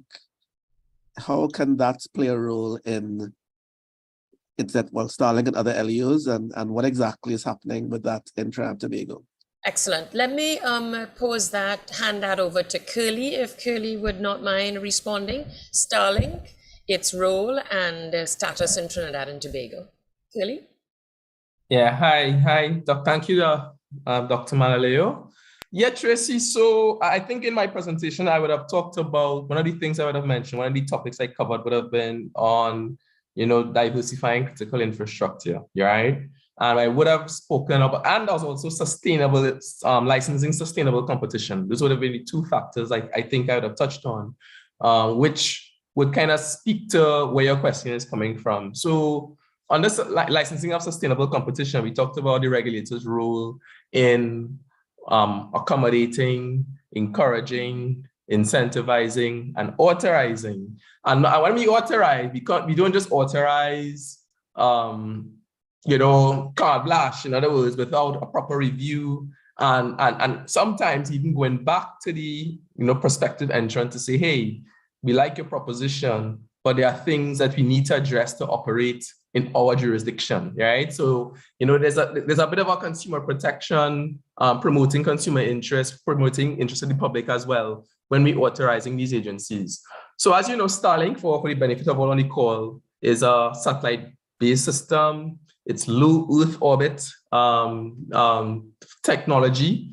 So it's basically these satellites, it's a full constellation. I believe the last count was over 2,000 satellites deployed to form the constellation. They pretty much have near global coverage, and additional satellites is really to support capacity at this stage. So they're really launching more satellites. So as customers come on and the traffic on the network grows, they need more satellite nodes to facilitate the increase in traffic to maintain an acceptable level of service, coming back to the theme of resilience, yeah? So in that regard, they play a critical role because as they're satellite driven, they're not reliant on a lot of the terrestrial infrastructure that a lot of our terrestrial networks are. So for example, as you know, Tracy, Trinidad has experienced, once or twice a year, these electrical blackouts, these national blackouts, where, all of the networks that are, reliant on power. Yes, they may have standby power systems, but some of the standby systems, especially in certain mobile networks across the country, they may only have a lifetime. They may be on batteries and the batteries may last 3-4 hours. They may have generators, but the generators wouldn't be universal. They wouldn't have generators at every single cell site across the country. So what Starlink, a system like Starlink and other type satellite-based systems, they're immune to that terrestrial, what's happening on the terrestrial level, If a hurricane passes in your country and it tears down cables and that sort of stuff, they wouldn't be impacted. So as long as you, the end user, whether you're a home user with solar panels or an institution with your generator bank, as long as you can restore power and secure your equipment during that crisis, that satellite-based system is still available for you to connect to. So once you secure your terminal, your satellite terminal, during the crisis, and you restore, your source of power, your local source of power at home, you could now reestablish communications to a satellite-driven system. So we believe it's a critical part of our ecosystem, going back to that term, of the ecosystem of telecom networks and systems that will improve the network resilience here in Trinidad and Tobago. In terms of the status of Starlink, we would have published that we received an application for a concession. I would have used that term in my presentation. The concession is our reference to an authorization or a license here in Trinidad. So we would have received that application for the concession in around July, August of 2022. So once we received that, we required under law to publish that. So that would have been published, inviting comments from the public, which we would have gotten comments from. We would have reviewed the application. We would have, as I sort of mentioned earlier, if we saw there are certain things that needed to be addressed in its proposal, we would have gone back to them to ensure we would have gotten levels of comfort around that. And what I can advise is at the end of last year, or before the end of last year, we would have completed our evaluation. We would have submitted our recommendation to the Minister of Digital Transformation. And now we're in that final step of the concession approval process, where the Minister of Digital Transformation would review. And he has, within the law, he has a period upon which he would either accept the recommendation, or if he chooses, he can reject the recommendation with reasons in writing. So we're in that phase now. We hope to get feedback from the Minister of Digital Transformation in due course. And if it is considered favorably, we can, hopefully see that option being available to our consumers here in Trinidad and Tobago in the early part of 2023. I hope that answers the question, Tracy. So do I, Curly. And Tracy. So no more oral questions. I'm seeing no hands up now. I know we are pressured for time. There are a number of questions in the chat, many of which have been responded to in the chat. Let me pick up on a couple that have a intersecting theme. Rodney had there was forgive me, a contribution. My layman question would be, as it applies to banks, if the central bank digital currency is globally embraced, what conversations need to occur behind the scenes for local exchanges? That was one contribution in the chat. And another related was, how do we convince, Tracy asked, how do we convince these organizations to pair at the local IXP? I'd like to invite anyone at this point, Rodney, perhaps, in terms of the conversations that need to be brokered, Brent, perhaps at the convincing these organizations to pair. Let's have a quick round of responses on this. How do we get that level of engagement and action? Rodney and Brent? Sure, thank you, Kim. So we facilitate discussions all the time with various stakeholders, and as we mentioned, and I think Brent certainly spoke about the IXP ecosystem. And so certainly any player providing critical services can be a part of the IXP. We have successfully facilitated discussions at the regional level, in particular around reduction of roaming charges, for example, and that is a good model that we can use in terms of our collaboration and facilitation of various stakeholders. And I'm happy to say, just as a side note, that those packages have been successfully implemented, and there's a lot of information on the respective service providers, the operators within the region, on those new roaming arrangements. Of course, the roaming itself was intended to facilitate the free movement of data and data packages throughout the region, in itself facilitating as a part of the resilience, because you're able to move and access services from anywhere at reasonable, predictable costs, and so avoiding bill shock. So using that model, we certainly are happy to facilitate further discussions. We are moving beyond that, the Declaration of St. George's, which spoke about roaming, and we are facilitating discussions between the operators in the region and the big tech companies and over-the-top service providers, OTTs, that are impacting, in fact, these very networks are here in the region, and that is the next step. We're convening that meeting next month to have a discussion about how they can work together to impact the further development of the regional ICT infrastructure. Thank you. Thank you very much for the work of the CTU, Rodney. Brent, perhaps you can answer in one sentence or less. How do we convince these various organizations to pair at the local IXP? Great, I'll be happy to. In one sentence, what I would say is that we do have evidence and data that shows the benefit it has made to a lot of non-ISP type entities. So we'll be happy to share that data once we're given the correct permissions, and we can use that as a means of convincing them to, start pairing. Superb, and there are many channels and platforms for that sharing. I wish we had more time, but we don't. There was one technical question from Albert.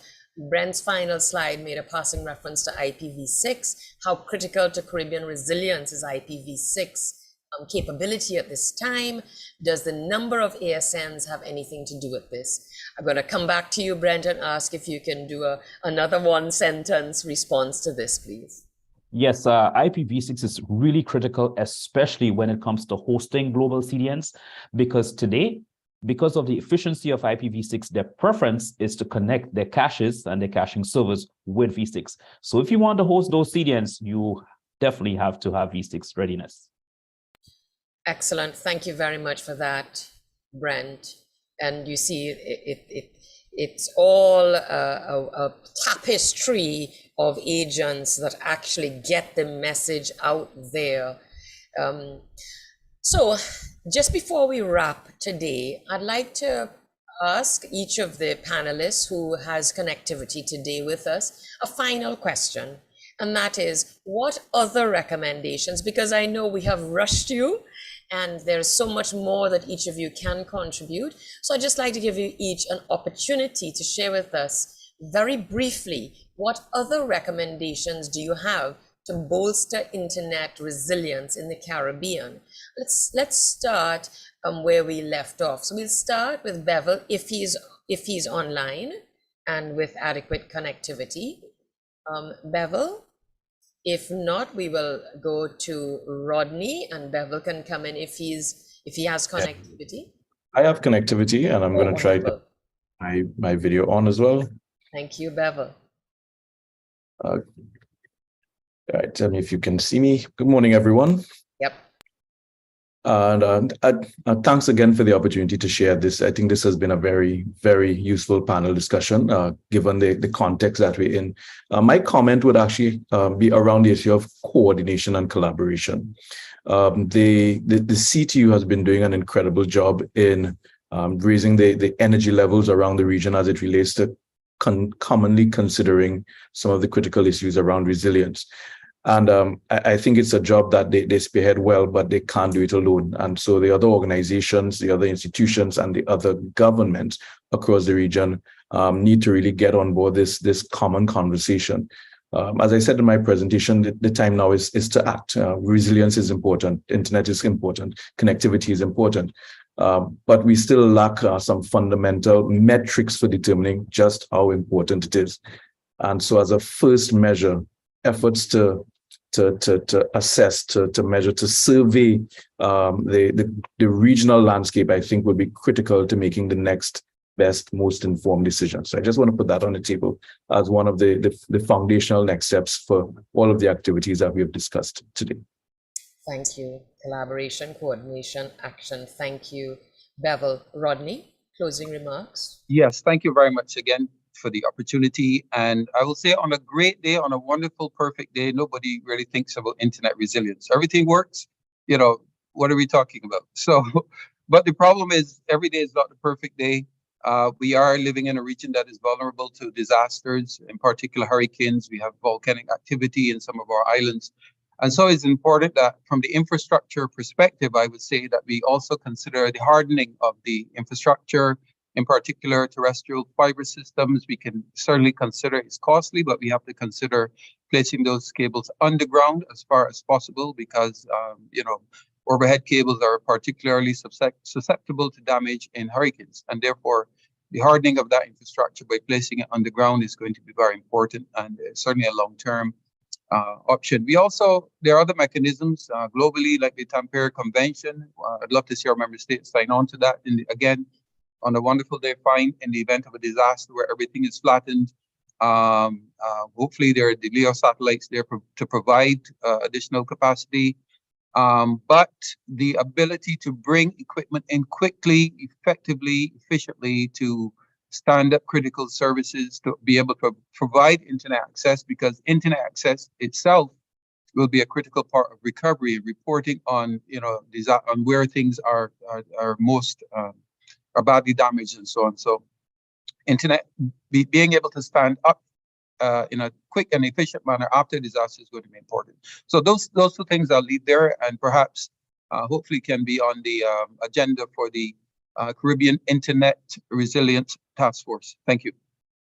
Superb, Rodney. Patrick, if you have connectivity, please do offer some final words.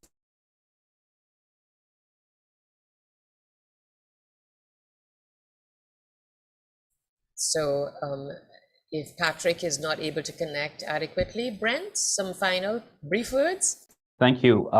So I think our approach should be one where we have a more improved strategic focus on the human aspect.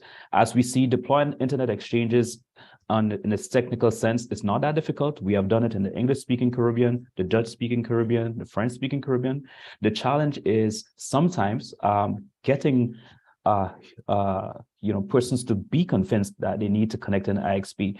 And I think that's where the focus should be as well, because it's a critical part for resilience. As we see, we have one IXP to date that is built to world standards. It has critical infrastructure, but it has no peers. Why? Because the potential members think there are no benefits to them. So I think, as we collaborate, as Bevel mentioned, we need to get that message across to them. So I want to see a focus more on convincing, on the human side, to let's get it done. And it's more than preaching to the converted. It is Correct. Reaching the unconverted. Thank you, Brent. Correct. Yes, Curly. Hi, yeah. Now, one of the things I think, building on Rodney's point about when everything is working, no one thinks about internet resilience. When everything is working is the best time to test your internet resilience. So one of the things I would like us to see from a proactive basis is that we plan the testing of our internet resilience. So, the operators, the network operators, interested stakeholders like regulators and so on, we're able to coordinate in the various countries once a year. And again, it could fall under the auspices of the Caribbean Internet Resilience Task Force. Once a year, we coordinate a simulation of a disaster, right? Of an outage, of a crisis. And of course, every year you can simulate a different crisis. One could be hurricane driven, one could be a cybersecurity attack, one could be electrical blackout, whatever is the case. But every year you do a simulation of if this were to occur, what happens? And then we test, we see what services work, what services don't work. Perhaps DNS, perhaps it could be current DNS infrastructure, because DNS has already some memory, some caching involved in it already. So, we could test to see how long that's going to hold out before we need something separate to come in, where there are gaps. Are there particular application like a WhatsApp or a Zoom, where even though you have the IXP and the users could connect to each other, we don't have the application locally hosted in your market to facilitate the connection of each other, So we simulate these crises, we simulate these outages, we collect some data, we identify some gaps, and we work proactively for the rest of the year on plugging those gaps. So that is something I think we can, as a region, pick up on to improve our resilience moving forward. I love it, and I'm fully on board. Thank you, Curly. Kevin, the last word. Thank you, Dr. Kim, and thank you very much for having me today. I think it was a very engaging session.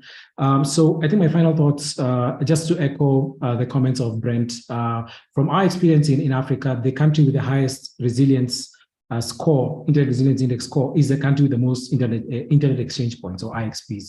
So IXPs are a key pillar for internet resiliency. The more participants in an IXP make the resilience much better in the country. So that's one key infrastructure which internet service providers in the Caribbean region or in any country should connect to.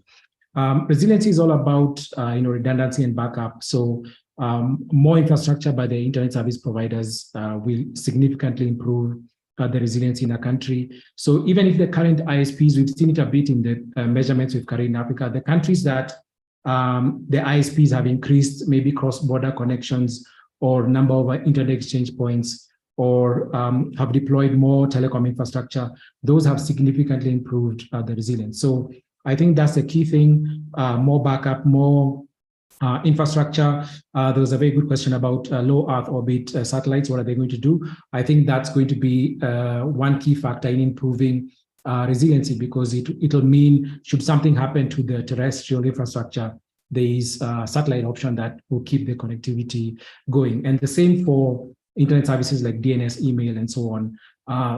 More the better for resiliency, because it means should something go down, there will be an option for keeping the service going. And that's what resiliency is about, keeping services going in the event of faults. Thank you. Thank you, Kevin. Redundancy not only in hardware, but in software, in systems, in processes, in human resources, logically and physically. So yes, yes. Thank you, panelists. Let's keep in touch. Let's all ensure organizational coverage at meetings as well as into artifacts, contributing in the many ways within our spheres of capability and influence. At this time, we hand over to Caribnog, to CIGF, and the much anticipated Caribbean Internet Resilience Task Force, CIRTF, to pick up from here. Thank you, TTIGF, for the opportunity to engage with a powerhouse of agents in the Internet resilience ecosystem. I am pleased and proud to hand back to you, Chair, exactly on our targeted time, 10 a.m. Thank you all.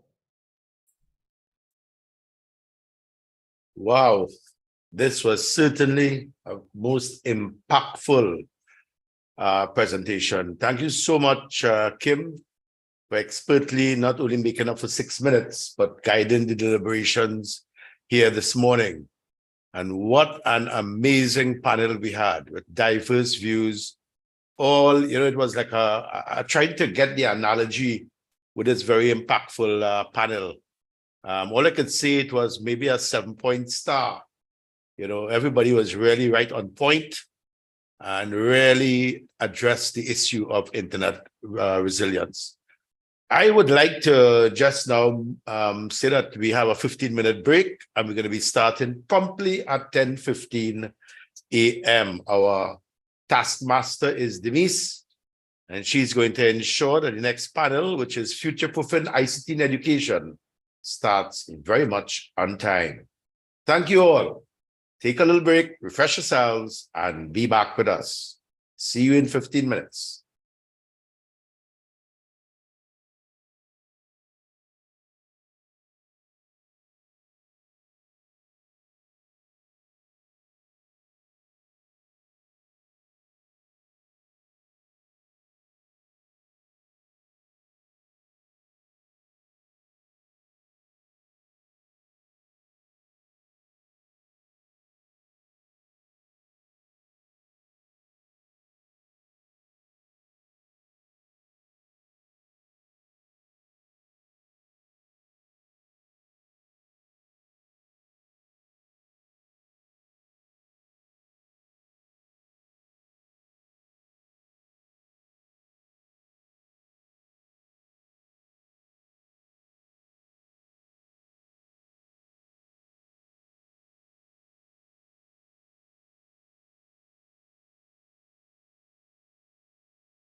What is LACNIC?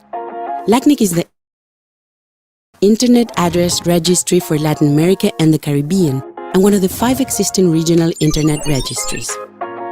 Internet registries are independent, not-for-profit, membership-based, and led by the community. Our membership base is made up of entities operating networks and providing services in 33 territories across the region. They are the ones who elect the members of our board of directors. Our main function is to assign and manage Internet number resources based on the rules or policies developed by the community through a transparent, public, open, and consensus-based process. We promote the development of infrastructure, capacity building, and applied research through various initiatives and cooperation projects. We organize 2 annual events which provide space for multi-stakeholder dialogue and technical training on topics of interest to the community. We participate in various forums, bringing with us a regional perspective and promote the development of Internet standards. If you would like to participate and learn more about our activities and services, visit our website. We are building a regional community for a better global Internet.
What is LACNIC?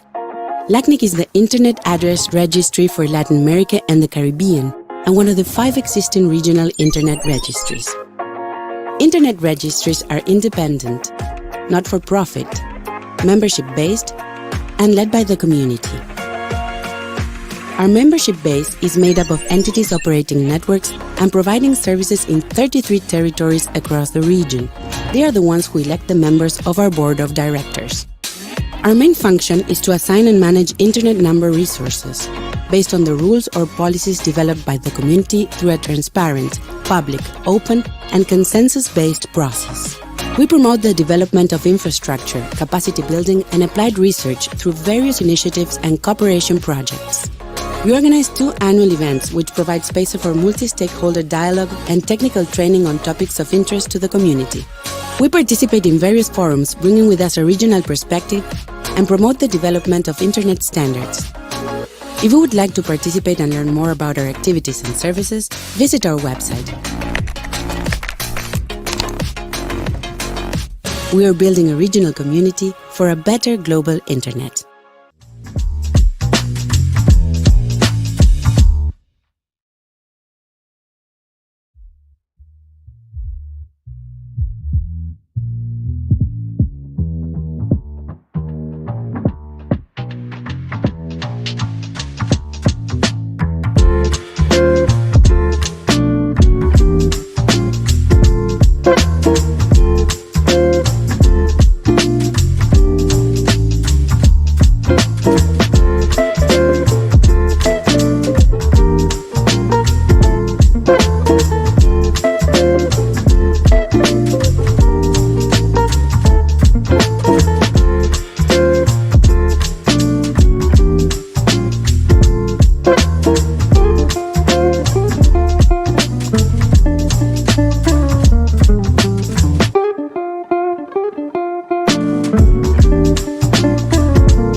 What is LACNIC? LACNIC is the Internet Address Registry for Latin America and the Caribbean, and one of the 5 existing regional Internet registries. Internet registries are independent, not-for-profit, membership-based, and led by the community. Our membership base is made up of entities operating networks and providing services in 33 territories across the region. They are the ones who elect the members of our board of directors. Our main function is to assign and manage Internet number resources based on the rules or policies developed by the community through a transparent, public, open, and consensus-based process. We promote the development of infrastructure, capacity building, and applied research through various initiatives and cooperation projects. We organize 2 annual events which provide space for multi-stakeholder dialogue and technical training on topics of interest to the community. We participate in various forums, bringing with us a regional perspective and promote the development of Internet standards. If you would like to participate and learn more about our activities and services, visit our website. We are building a regional community for a better global Internet.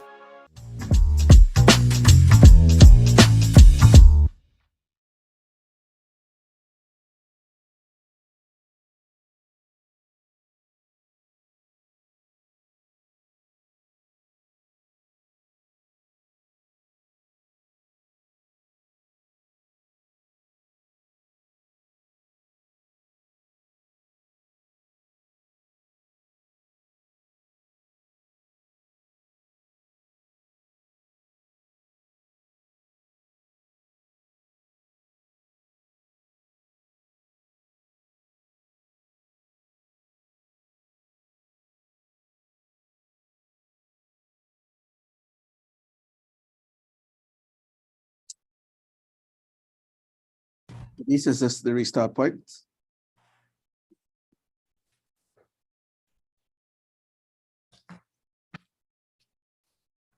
Okay, good morning again, everyone. And we are just around 10:15, and we'd like to restart our session, our TTIGF 2023. And the second panel is going to now present on future-proofing ICT in education. And our moderator for this particular session is our very own Jacqueline Morris, who is a director at TTIGF. So good morning, everyone again, and welcome back to our second session. Jacqueline, the floor is yours. Thank you, Dev. Good morning, everyone. This panel, Future-Proofing ICT in Education, basically is coming out of the COVID-19 pandemic when we needed to use information communication technology, ICT, for online classroom interaction. So one of the issues that was never formally addressed was the need to retool our educators in the effective and efficient use of ICT in the classroom. And one of the things we want to do in this panel today is talk about where we go from the pandemic. Do we return to face-to-face? Do we move ahead? What kind of education we're going to see moving ahead? And so our panelists are Dr. Peter Smith, the Chief Education Officer of the Ministry of Education, Keith Laban, who is an ICT educator at the Ministry of Education, Pandit Shiva Maraj, Education Technologist and Founder, Director and Chief Operating Officer at ICT Experts Limited, Dev Gosain, who introduced me just now. He is the chair-elect of the TTIGF and founder of WeExcel.online. Dr. Andrea Kane, she's a Manager Performance and Engagement, the Digital Skills Unit in the Ministry of Digital Transformation. And Dr. Keith Nurse, President, College of Science, Technology and Applied Arts of Trinidad and Tobago. This is going to be more of a conversation, but because Dr. Nurse has to leave early and Dr. Smith is not available and he's going to be doing a video presentation, we'll start with Dr. Nurse and he will give a short presentation and we'll deal with those questions as we move along. So Dr. Nurse, the floor is yours. Thank you very much, Jacqueline. It's a huge pleasure to be participating in this session. I think this panel is sitting on a very important issue, which impacts a large share of our populations, not just here in the Caribbean, but worldwide. In fact, I would dare say, as you indicated, the pandemic had a huge impact on how we dealt with the issue of education, and it proved to be one of the biggest challenges for most countries. How do you manage in a COVID context? I'm trying to see if I can pull up my files, my presentation. I'm not seeing it on my screen. Oh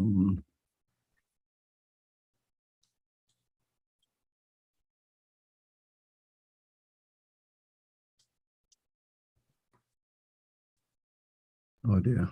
All right. Well, I'll speak to the topic. When I was invited to participate in this panel, the first thing that struck me was that we were narrowing the issue to one, ICTs, and two, it seems to be a focus on the learning environment.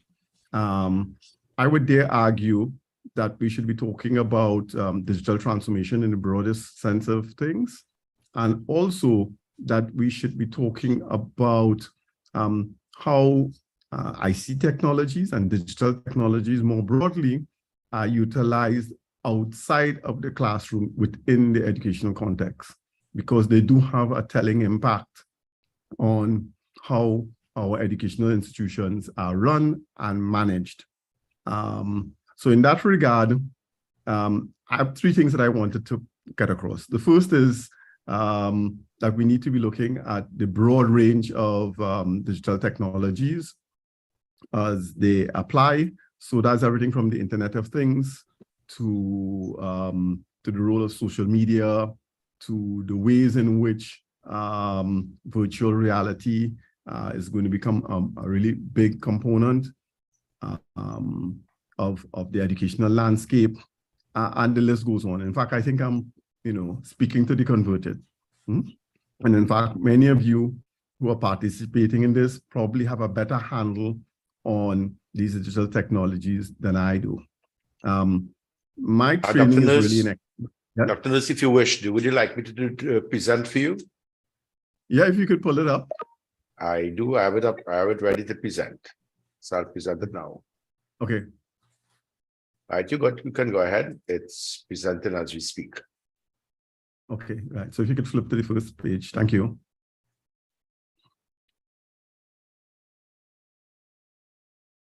Yeah. Yeah. So I think the key point that I want to make is this: the educational sector as a sector is really scripted in a 19th century framework based on a mass education approach. And that model is premised on a sort of like a cookie cutter model, which is it's supply driven, and it's focused on providing generic and generalizable education across the board. That model has served its usefulness, and in fact, it has outlived its usefulness now, because we do recognize increasingly that people learn differently, and that we need to adapt the education system to the demands of the learners rather than the other way around. And in that regard, I think the digital transformation process enables us to create and to have a curated, customized learning experience or experiences and environments that are both adaptive to technological change, but also for stakeholder interests. And in that sense, we're talking about learners, educators, employers, funders, governments, and the list go on, right? And so the technologies of today provide for this framework to be executed. It would have been far more difficult in the past, but we have the technologies to deliver on this increasingly now. Next slide, please. So as I said earlier, there are two key areas, I think, where there are key benefits. One is in the learning experience and the learning environment. So yes, digital transformation allows for teaching, learning, education to be delivered online in very much an experiential way. And where we're doing it on demand through time and space. So for example, during the pandemic, many universities were offering programs where their students were in multiple time zones and multiple geographies. So they could be accessing from home, from school, from the office, on their mobile devices, wherever. But this is going to become even more of an issue going forward as use of AI and things like teaching assistants and chatbots and so on become more prominent in the landscape. In fact, the search engine technologies have been advancing quite rapidly. And so we are going to be seeing a mechanism by which even research and publication and so on are going to become even more dynamic. But it is also that the digital technologies can be used not just in the classroom, but it can also be used in workspaces and other learning environments, for example, maker spaces, where we facilitate learning by doing. Too much of our teaching happens within the confines of four walls or on a screen, when in fact the higher rate of learning comes from learning by doing. So 3D printers, robotics, virtual reality, new media, and so on are all going to be the technologies that we can use to create this learning by doing context. And in the same vein, animation for education and gamification of knowledge, again, where the digital tools allow for our students to learn in a more dynamic environment rather than the static model that has dominated since the 19th century. Next slide, please. The other issue that I am arguing is that if you look at the ways in which higher education in particular is managed, technologies and data management services facilitated by digitalization are really important. Whether you're talking about managing your human resources, because in the education sector, its biggest expenditure is on human resources. And in fact, it is the human resources that makes the education system work. It's the lecturers, it's the academics, supported by administrators. So managing your facilities, because the technologies that we are using have to have a place of residence. And so you have to have facilities that are equipped to use these technologies. And then there's technologies management more broadly. But one of the things that was really striking about the pandemic context is that there is a digital divide, but there's also a divide in relation to who, for example, has access to e-commerce tools. So for example, telecoms and payment systems became even more prominent during the COVID context, where people couldn't physically go somewhere to pay, for example, to pay to register for a course or to pay for their fees, etc. And so these digital techniques are also critical. And then there's cyber tech and cyber security issues. Of course, these are critical areas, and it's becoming even more important in the academic realm. And then there are blockchain technologies that manage all the logistics, but also can facilitate verifiable digital certificates, which are going to become even more prominent as we proceed. And last but not least is the communications and social media technologies, which we use for marketing. What good is it to have a great program and nobody knows about it? And so these are the means by which the digital transformation process are impacting on particularly higher education, but I would dare say all levels of education, whether you're talking about secondary schools, primary schools, early childhood, and also particularly vocational areas of training.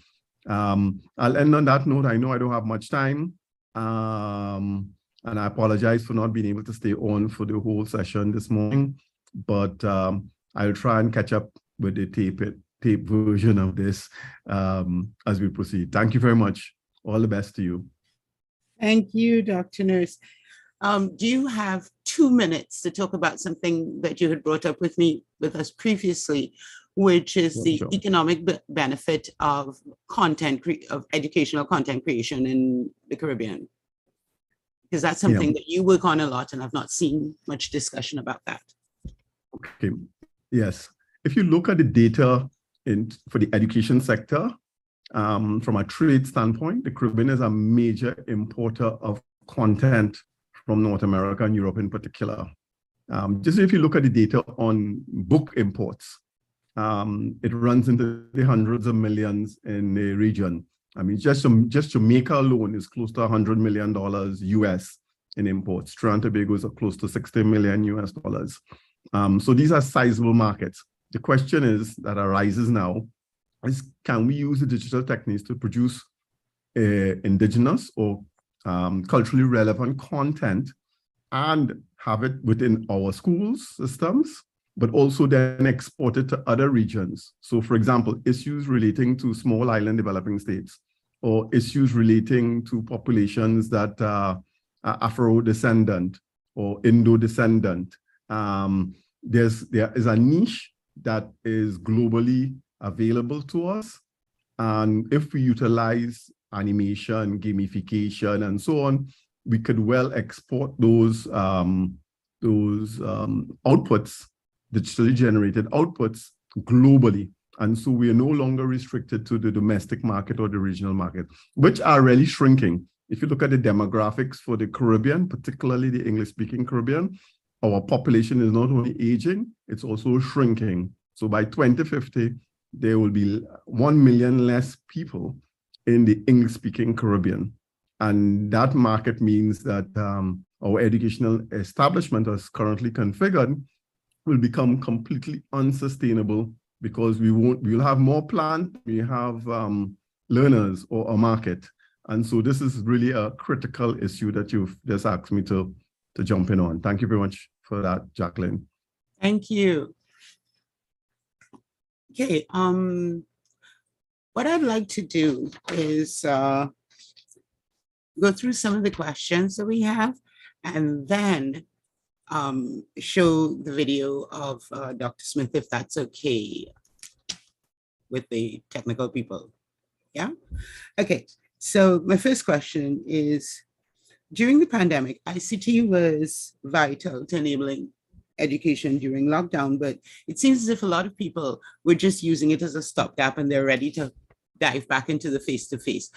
And there's a widely held opinion that online education is lesser somehow than face-to-face. What do you think about what happened in the pandemic? Was that really online education? Is it fair to judge ICT-enabled online education, hybrid education, by what happened in the pandemic? So you want to start with, well, Dr. Nurse, if you have any comments before I know you have to leave. Yeah, so I'll make one quick comment and then I'll jump off. So yes, most of what was offered during the pandemic period was remote emergency online learning. We were really scrambling to pull it all together. What I think has happened is that now things are a lot more settled. We've trained a lot of our educators, and also our student base has now come to appreciate the value of online education.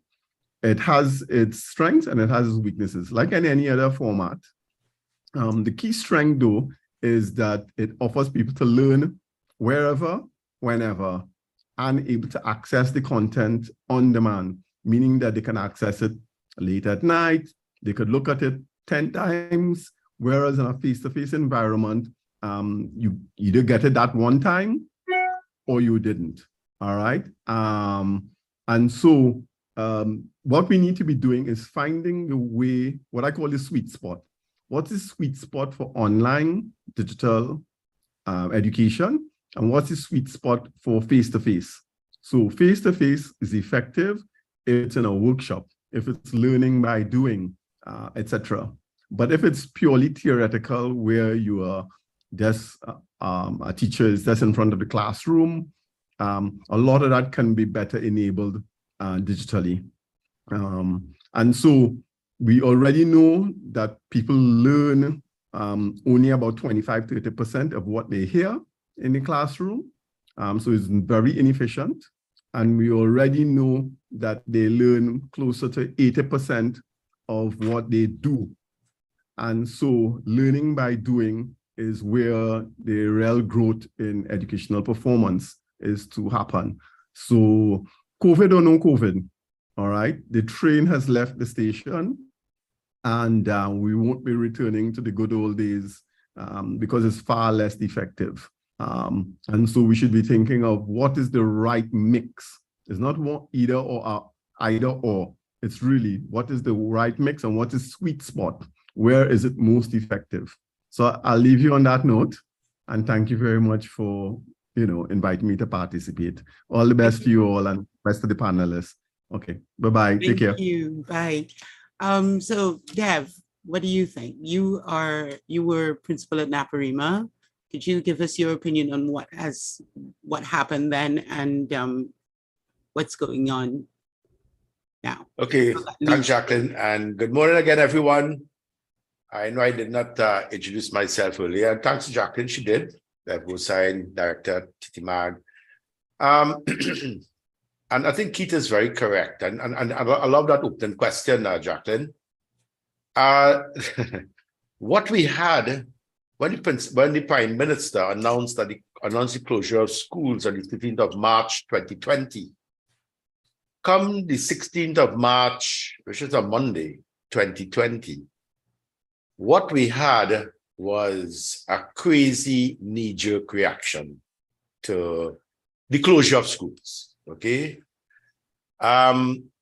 Unfortunately, a lot of people in education and ICT and whatnot, this is not in any way alluding anything negative to our hardworking teachers and whatnot in the country. But a lot of people say, I got this. Meaning, I have a laptop, I know where the power button is, I know how to turn it on, I have Word, I may not use Excel, so I could teach online. Okay. Being an educator for the last 4 decades, nothing is further from the truth. So when you look at the situation, and I'm going to leave room for ventilation by the other speakers as well. A simple thing. Everyone on this call drives. We all drive a vehicle. But when we go on the road, there are rules that we follow when we are on the road. And we all follow those rules. So we are safe on the road. Were there any rules or directives given to every educator from whoever? Okay. And I didn't want to say the school that I was from. One of the first things we did was establish an online school protocol that guided parents, teachers, and students. And that was shared, it was on the website, it was everything, And I think that's where we started from. But I'll stop there because I would like other participants to chime in on this very important topic about the relevance of it. And I see Tracy asked a very nice question in the chat as well, which is why is there so much hate towards this online thing? So I would just ventilate that, one of the things that we needed to do were rules. And up to now, I don't think I saw any. I don't know if I missed it, but I'll pass it back to you, Jacqueline, for ventilation by the other, to chime in on the conversation by the other panelists. Absolutely. Keith, you're an educator as well. Can you give us your experiences and what you thought about what went on then? Yes. Morning, everyone. So yeah, it was very interesting because for me, I've been a ICT educator for a while, all right, and a teacher trainer for a while also, like over 10 years as a teacher trainer. So I remember in the early days, we teacher development, through teacher development, we used to do a lot of training on summertime and, anytime there's a vacation for teachers, give them a little certificate on ICT in education. And then they developed a system, a kind of during the term system, where we were teaching teachers the UNESCO ICT competency for teachers at level 2. And I remember during some of those sessions, that's pre-pandemic, teachers would say to me, sir, this is real nice and everything, but we'll never use these kind of tools because Monday morning I'm going back into my classroom, I'm going on my board, but this is nice though, nice to know.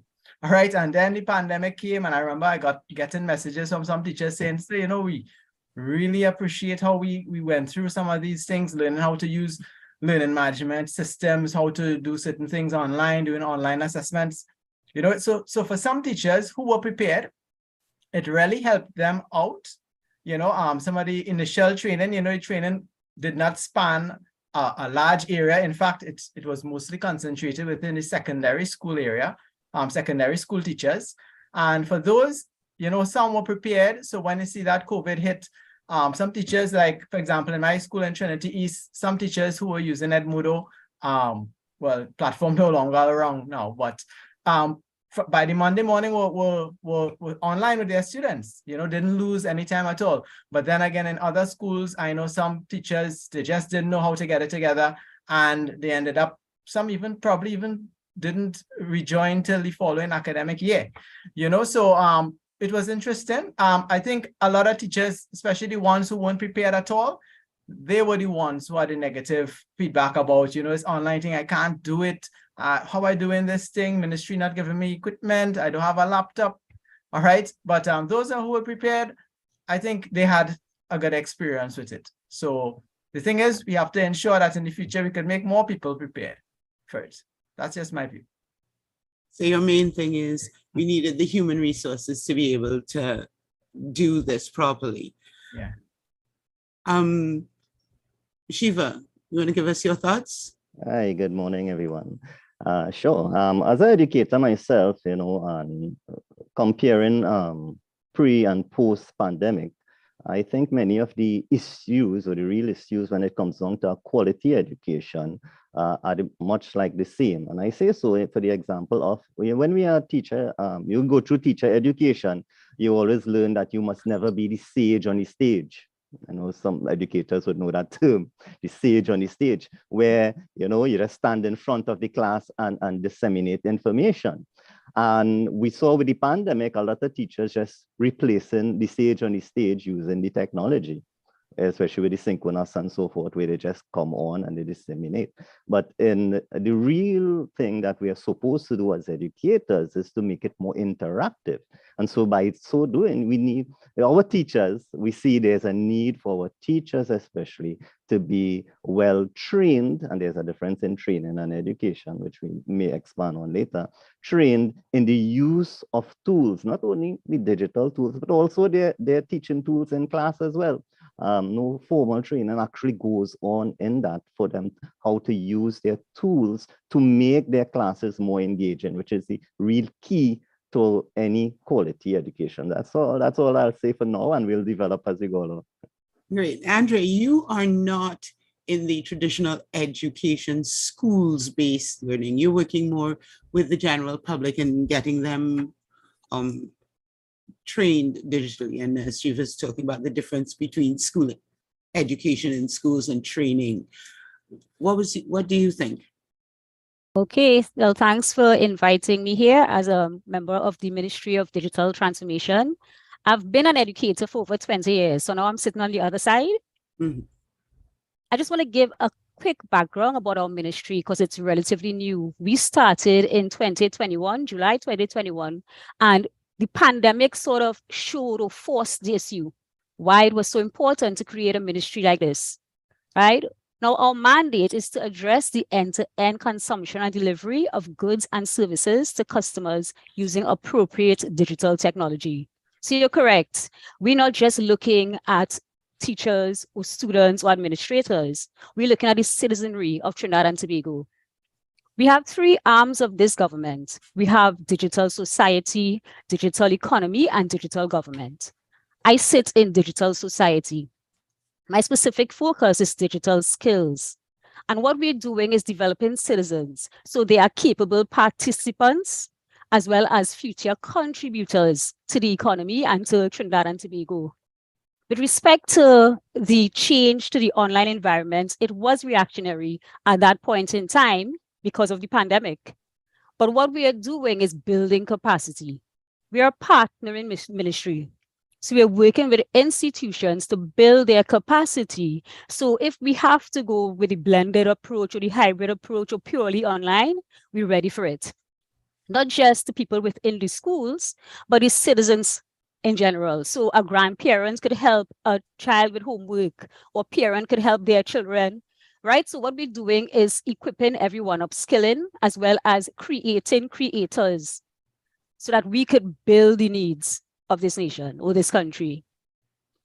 So when you talk about creating creators, that goes back to Dr. Nussa's point about building content and using that as possibly a new revenue stream for the country.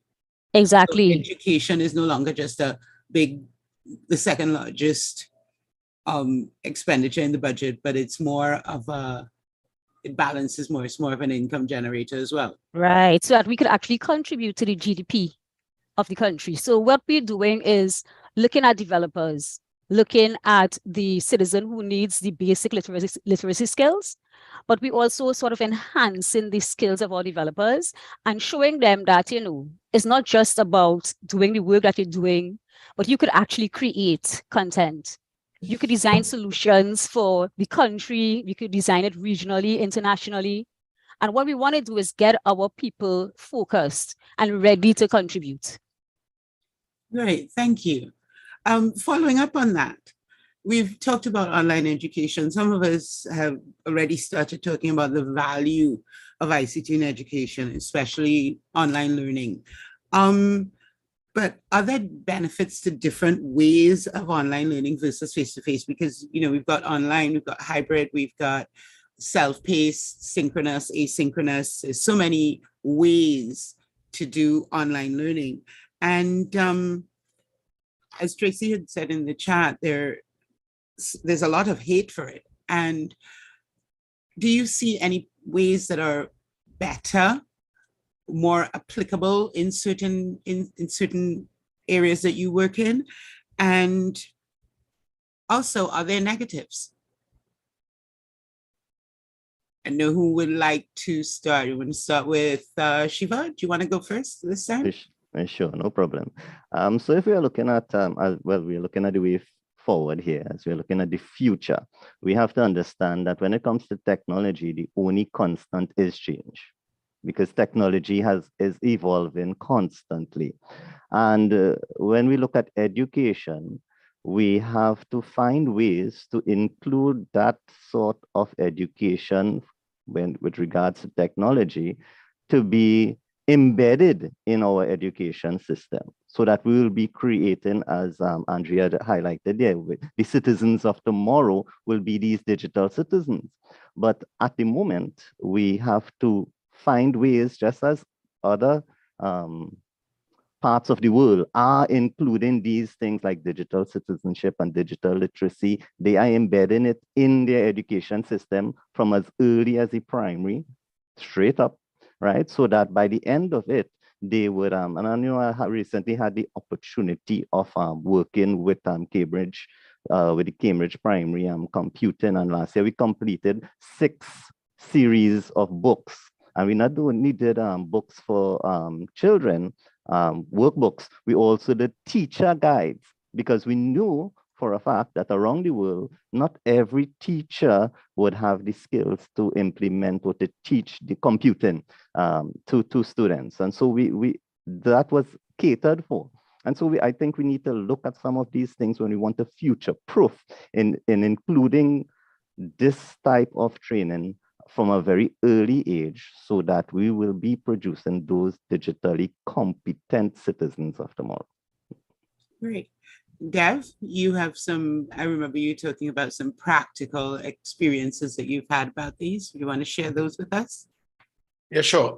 You know, I like to use little anecdotes, you know. Mm-hmm. How many of us had our phone dropped in some water? And what do we do? What do we do? The first thing we do is that we go to the University of YouTube and we learn.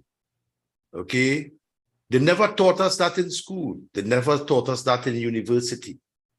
The point I'm making is that I see one of the roles of our traditional schools is not just to impart information, but the schools must create that passion to learn, must create, in other words, we are not the educators, are not the end all, it's not the repository of all information.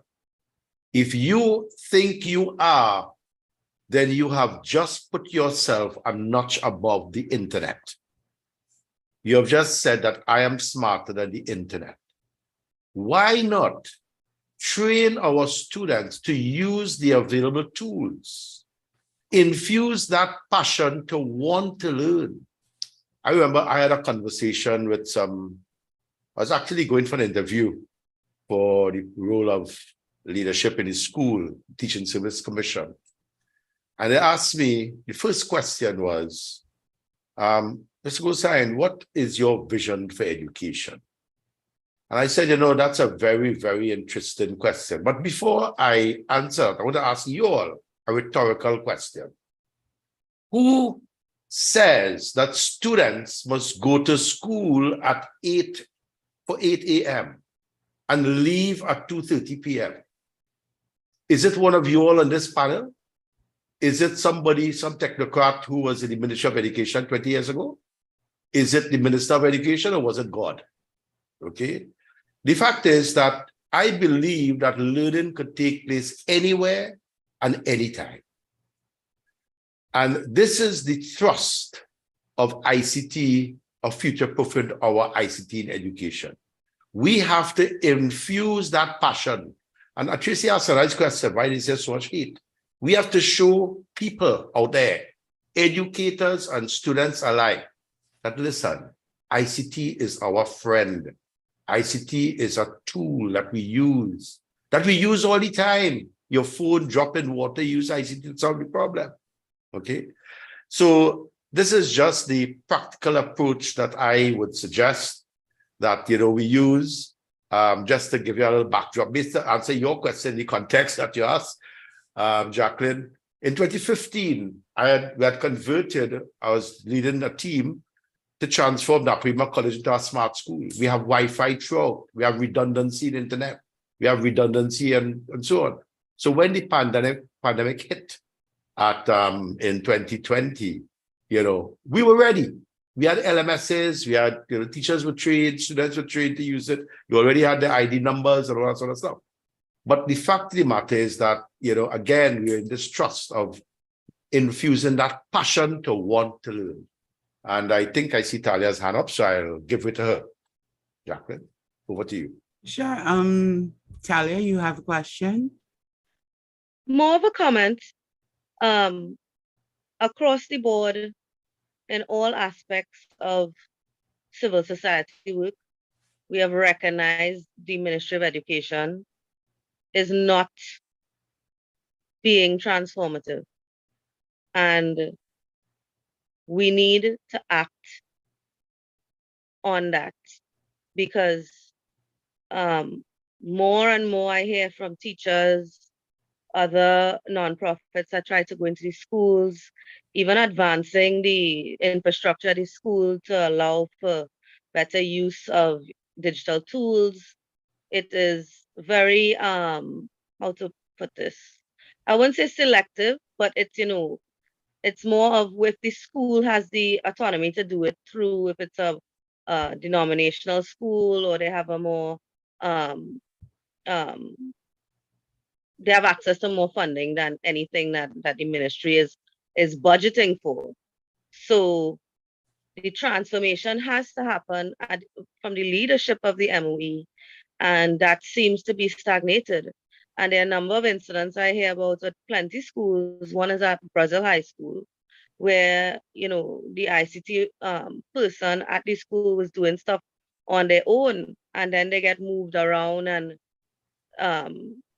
something is happening. Something is happening in our Ministry of Education level, where because they are difficult to change and move, the effect is now our students are being left behind in the whole digital transformation.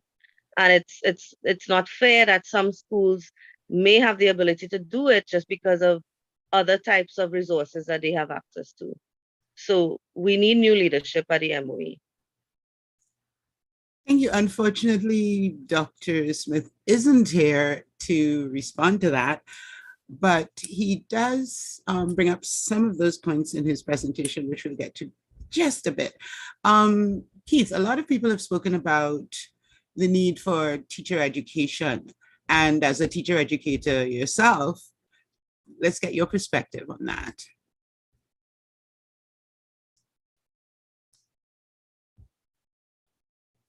Yes, sorry about that. Yeah, so teacher education definitely important, because as I said before, a lot of teachers were really apprehensive, real apprehensive to use online tools, and even those that started to use it, they were using it at the mere substitution level. So those who know about ICT in education or studied it a bit would know that okay, the lowest level would be the stage of substitution, and well, that's good. It's still a place to start. So instead of a teacher using the that was accustomed to going to a blackboard and writing out some notes, they would now project a PowerPoint on the board and use it to flip through some notes. All right, so just substituting the tools, but still it's still a start. But definitely for true ICT integration, you just don't want the substitution. You want to incorporate higher order learning and so forth. So definitely, with respect to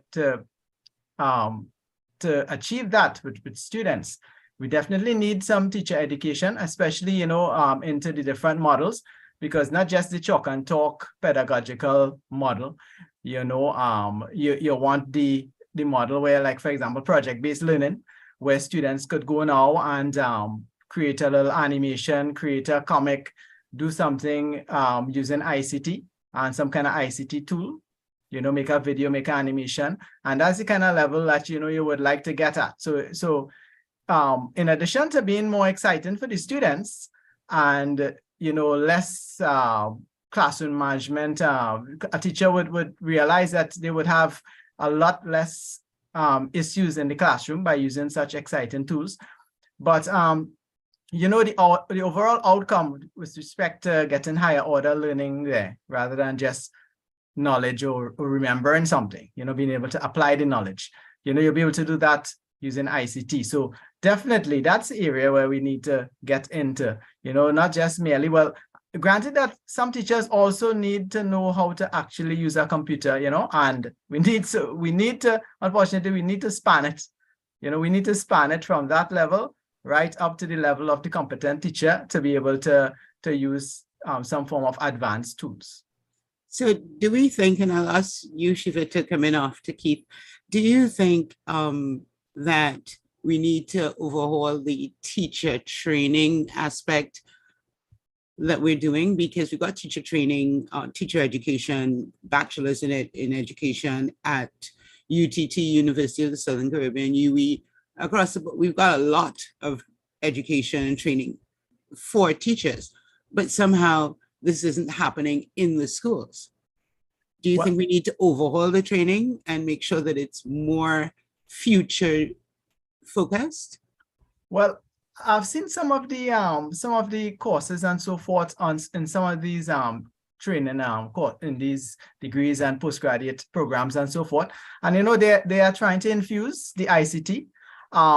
I should add that possibly we could upgrade it, take it a notch or two to use much more advanced stuff and but I think the major setback why you will see it, okay, they would do it in the PED, but then they wouldn't be able to do it in school. We have some big infrastructure issues. So I know the PED teachers would go and they would do some nice stuff, and some might even bring their router from home to do the teacher demonstration when they're doing their PED. All right, but when it's time to apply it in schools, they're just not getting to, because the Wi-Fi not reaching on the block. The Wi-Fi not strong enough. All the students go on it crashing. So there are a lot of infrastructural issues that would prevent the proper execution of these tools. Shiva, you taught or teach EdTech in teacher education, education technology. What do you think?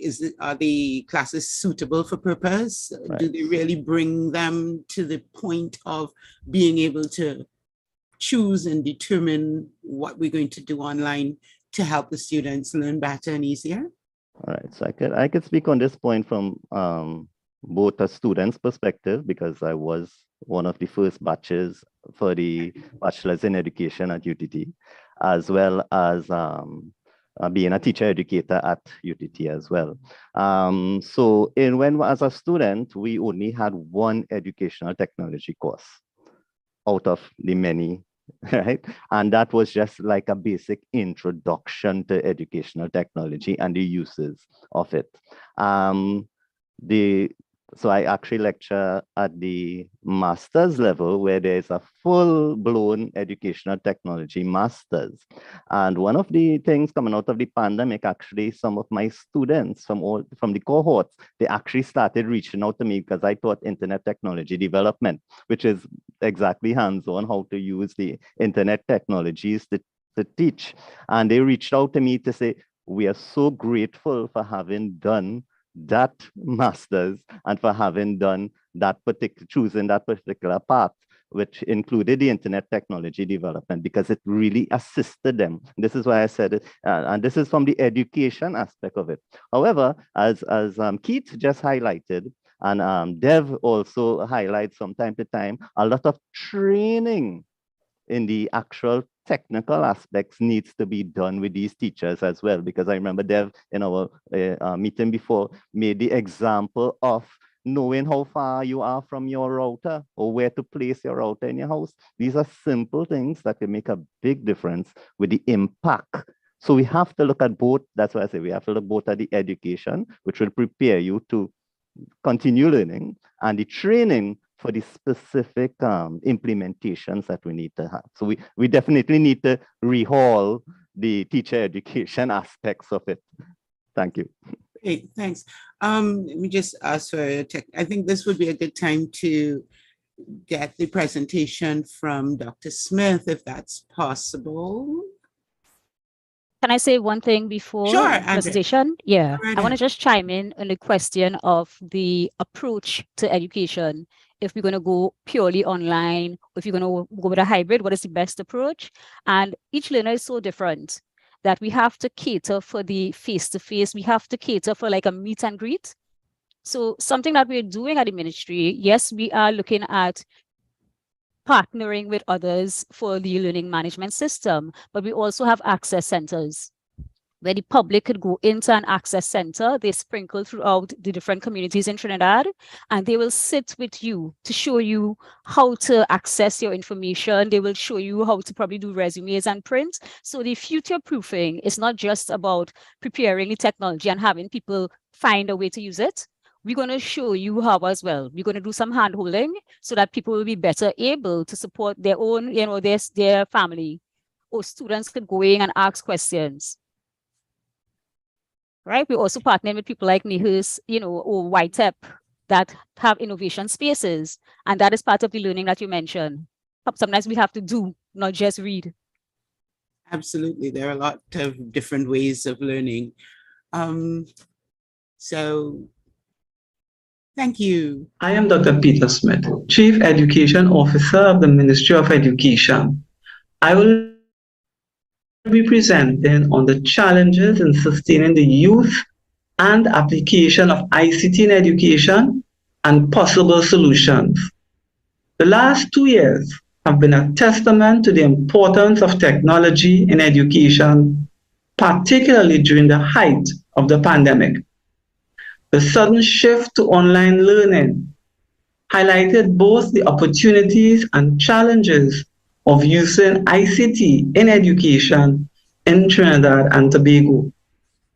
It emphasized the need for technology to be readily accessible and for teachers to be equipped with the necessary skills to effectively utilize technology in the classroom.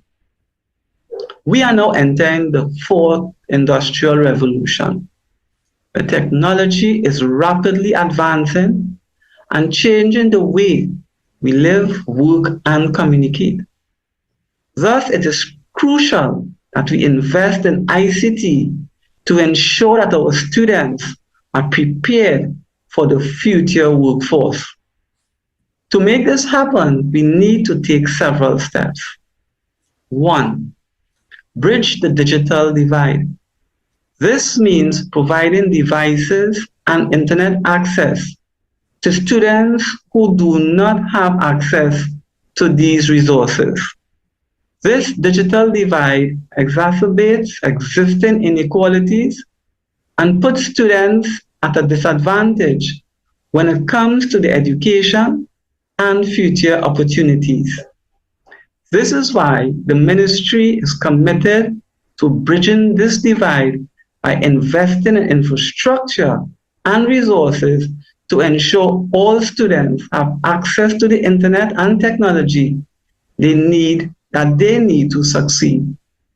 This can be achieved through public-private partnerships and government initiatives, such as providing subsidies for internet access and technology for low-income families.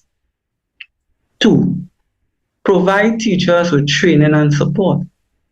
This includes providing professional development opportunities, access to digital resources, and tools and ongoing support from technology experts. The ministry has continued to provide training and resources for teachers with a specific focus on ICT in education. 3. Invest in necessary infrastructure and support.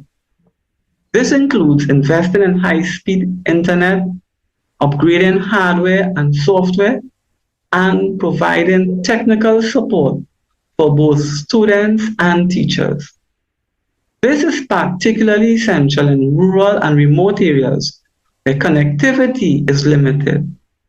Additionally, it also means continuing to resource head and educational district offices of the Ministry of Education. 4. Emphasis on digital literacy. Digital literacy is a key component in the integration of ICT.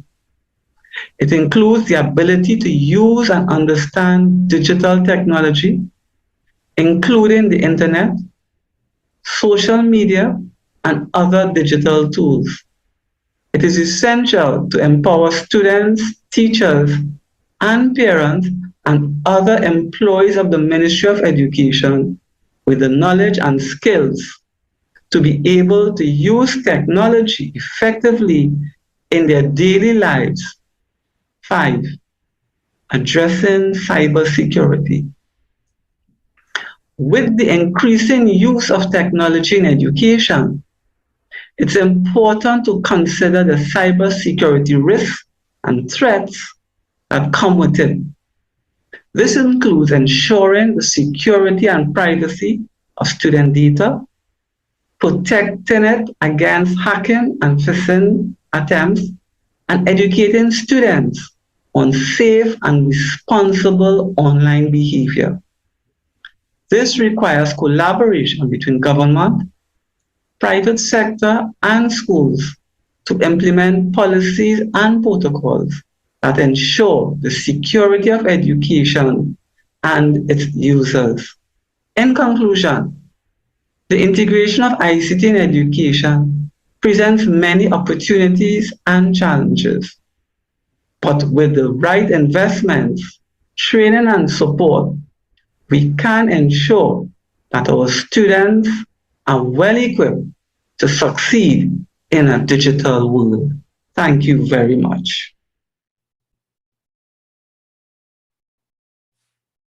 Great. So Dr. Smith brought up some of the things that people have been talking about with regard to lack of infrastructure and so forth. And I know that there are many, many projects, some with the Ministry of Digital Transformation, some with the Ministry of Education, some different ministries all over the place as part of this across the board journey into digital transformation for Trinidad and Tobago.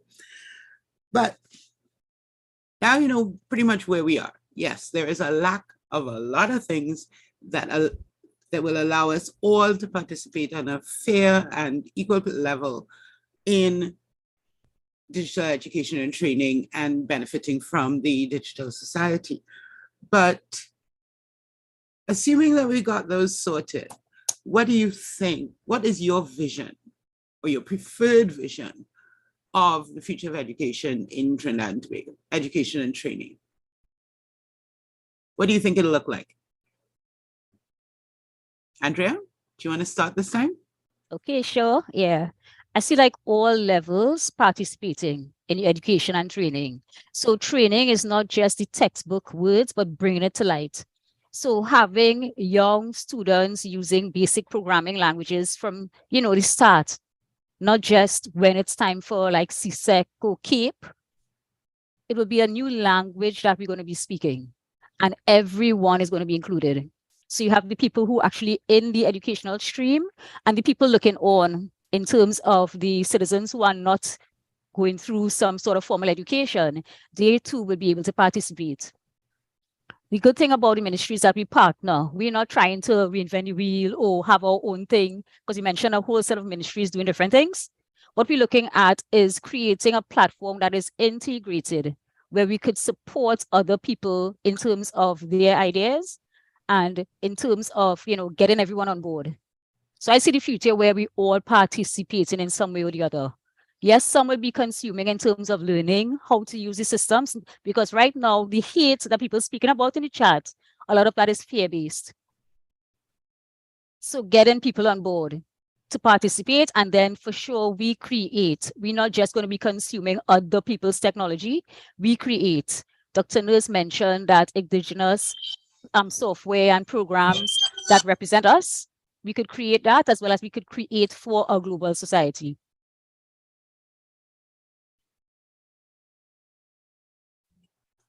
Thanks, Andrea. Shiva, I saw you were giving a thumbs up on the idea of coding from early, and I know that you got that project in with Cambridge. Yes. So starts, I think, with coding at kindergarten level. Kindergarten level straight up. And, when we look at what the skills that we want to teach for lifelong learning, right? Because that should be the goal of education. In teaching, like, with kids, you're teaching, let's use Scratch, which is a graphic-based programming platform. To move something from one corner to a next corner, you're teaching in that creativity, critical thinking, and all these sorts of things come out just by giving them this problem and getting them to do so.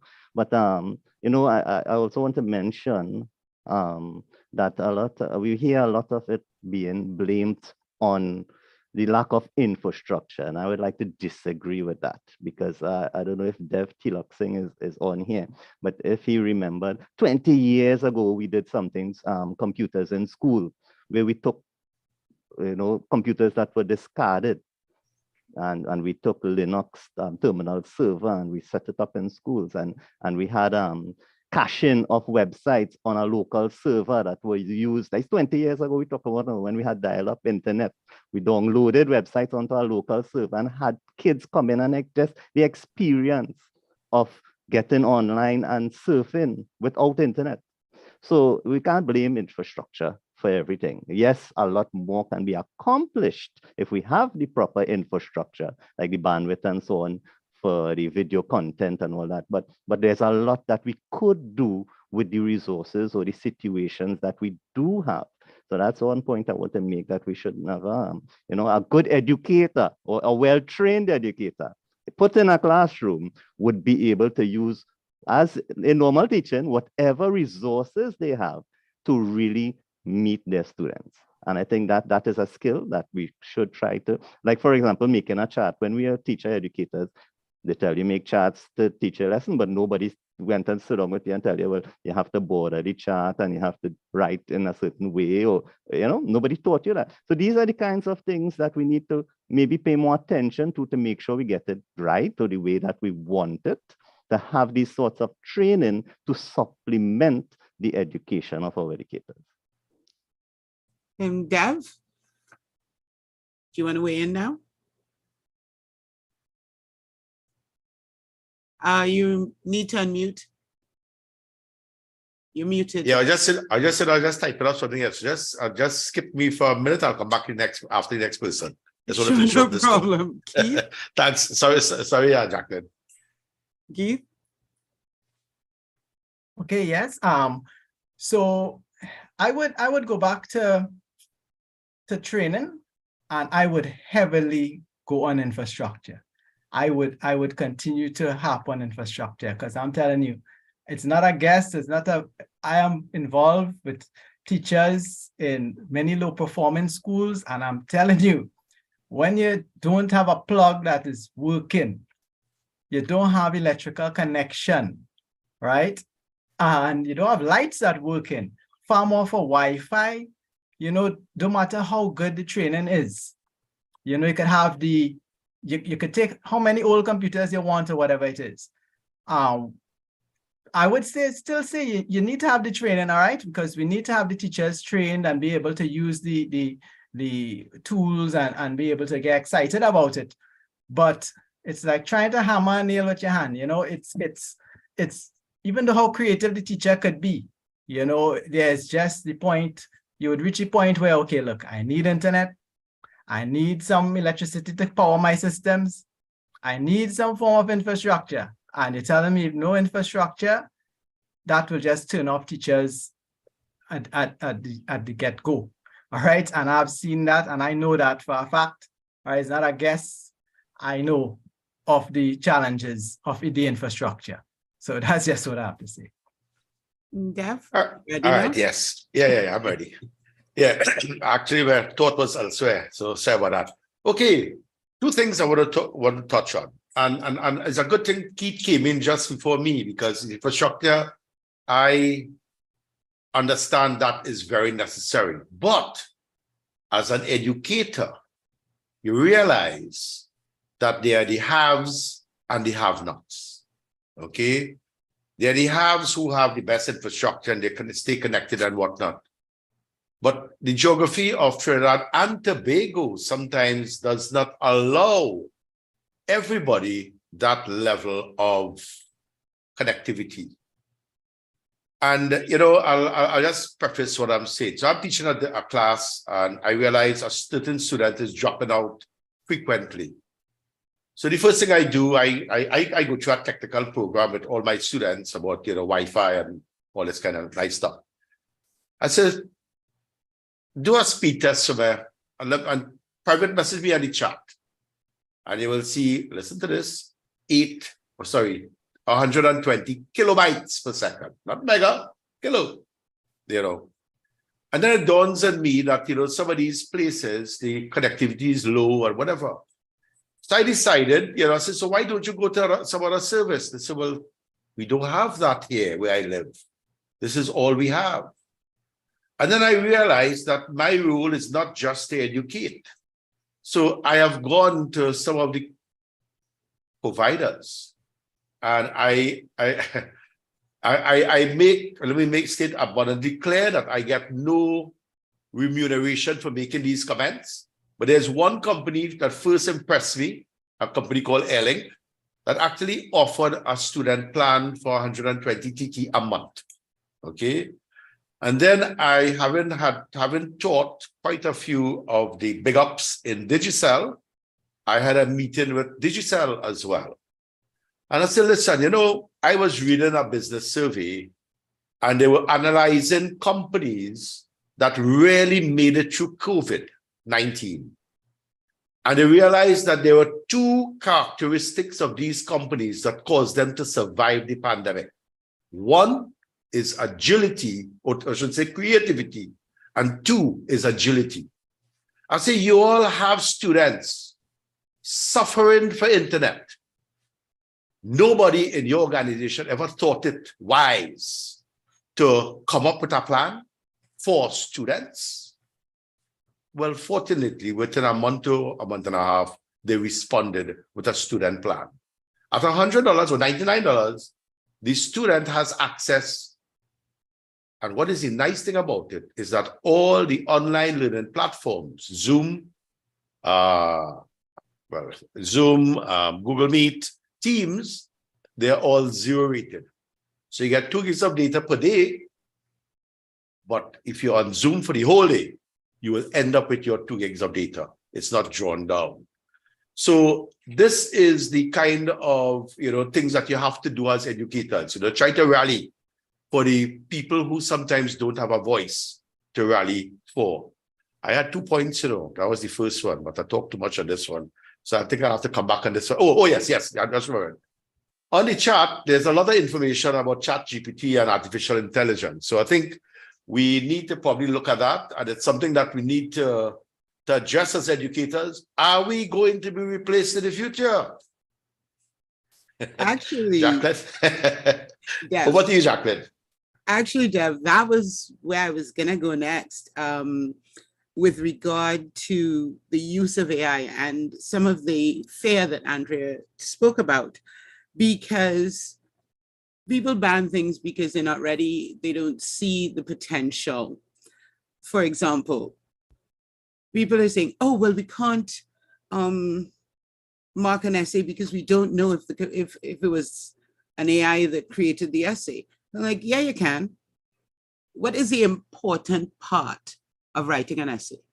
Is it that we want people to learn the basic structure and we're checking their grammar and stuff? Or is it the thought process, the processes that they go through? Because even with AI creating the output, you can measure and evaluate the thinking process, the research process, the focus. Because say we talk about ChatGPT, you've got to ask it questions. It's still the same thing. You ask a bad question, you get a useless response from it.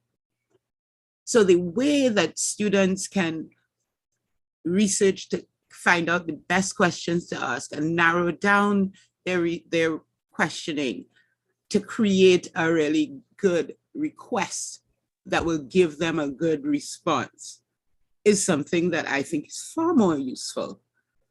That thought process, the logic, the critical thinking of that gives you an output. But it doesn't really matter if I wrote the output or if AI wrote the output. Once AI is starting to create things, it's just another tool. So what do you guys think of that? I was wondering how we've all spoken about, when you say what we think about in the future, how far forward are you thinking? Are you thinking AI in the classroom, AI in work?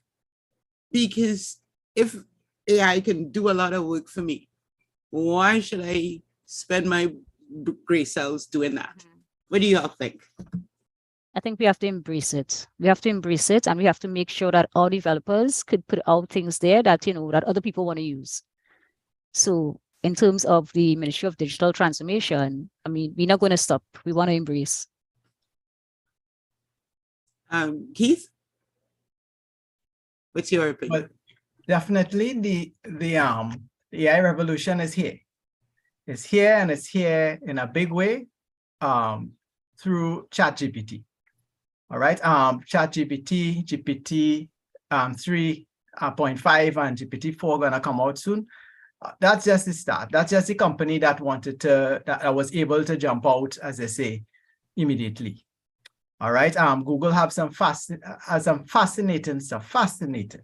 If you think ChatGPT is good and you see the fascinating stuff from Google, getting not just text-based AI, but AI going straight towards voice, AI going straight towards video avatars.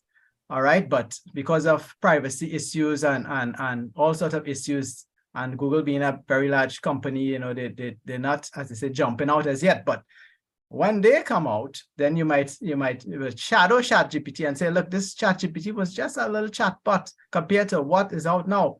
I currently have students who are using various image generation AI tools, like Midjourney and so forth. All right. So the students are getting their hands on it. They are using it. Don't have to tell them about it. They're using YouTube. They're getting to know about it.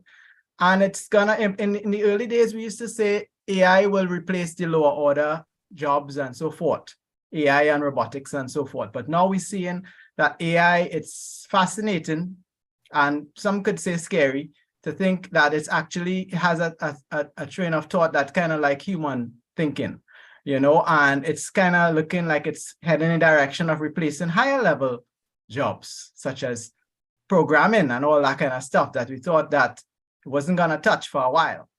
Okay, and so whether it be good or bad thought, it's here and it's gonna come even harder very soon. And we need to embrace it as educators. We need to know how we could use this tool, and we need to know which tools we could use to counteract it also. So for example, there are ways to determine if something was written by ChatGPT. All right, and because when you have AI, you have anti-AI, right? You have AI that could be used against AI. So as educators, there are stuff that we could use to determine, you know, rather than blanketly blocking a program or something like that. But we need to get into it ourselves, and we need to see how we could use it and how it could be used for the betterment of the students. Shiva? Right. So AI in conjunction with the Internet of Things and sensors and actuators, we're in big trouble, right? If we don't jump on board and have this being taught. So that is why even in that curriculum that we worked on and the books, from a very early stage, we introduce kids to these concepts and the way these things work.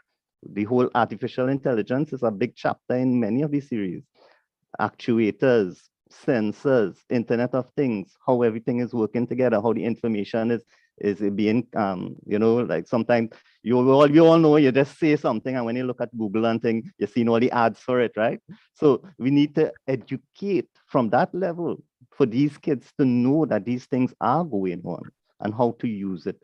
As simple as my Google search will be different to your Google search, because these things are all you know, customized to your liking, or to the things that you're looking into, and all these things we need to really bring. And I endorse the fact that we need to have it included from a very early stage. As a matter of fact, I recently heard the Prime Minister of Guyana announcing that he is going to start implementing computing from the primary school level. And so we look forward to seeing things like that here in Trinidad and the rest of the region. Okay, does anybody else have any comments to make? Otherwise, I'll go to a question to open the floor for questions. No? Okay. So do we have any questions from the floor? You can just put your hand up if you're in the Zoom. If you're not, okay. I've got a question here. Making the tools available and facilitating teacher education is one thing I have learned from painful experience, the issue of parental pushback. What is the strategy for their buy-in? That's from Lawrence Hines, Guyana. Who would like to take that? Andrea? Yeah, okay, yeah. So Ministry of Education might have a strategy there, but in terms of Ministry of Digital Transformation, we're working with parents in terms of citizens. So we're working with people in general to get the buy-in. That whole psychological, you know, barrier that up and against technology, we're looking at basic literacy skills. We're working with YTEP to offer programs to people. So you have the hand-holding. So while we're not in the classroom per se, we are working in the background, enabling that in terms of working with the parents, the grandparents who are helping. Okay. Great. There is one thing that, hello?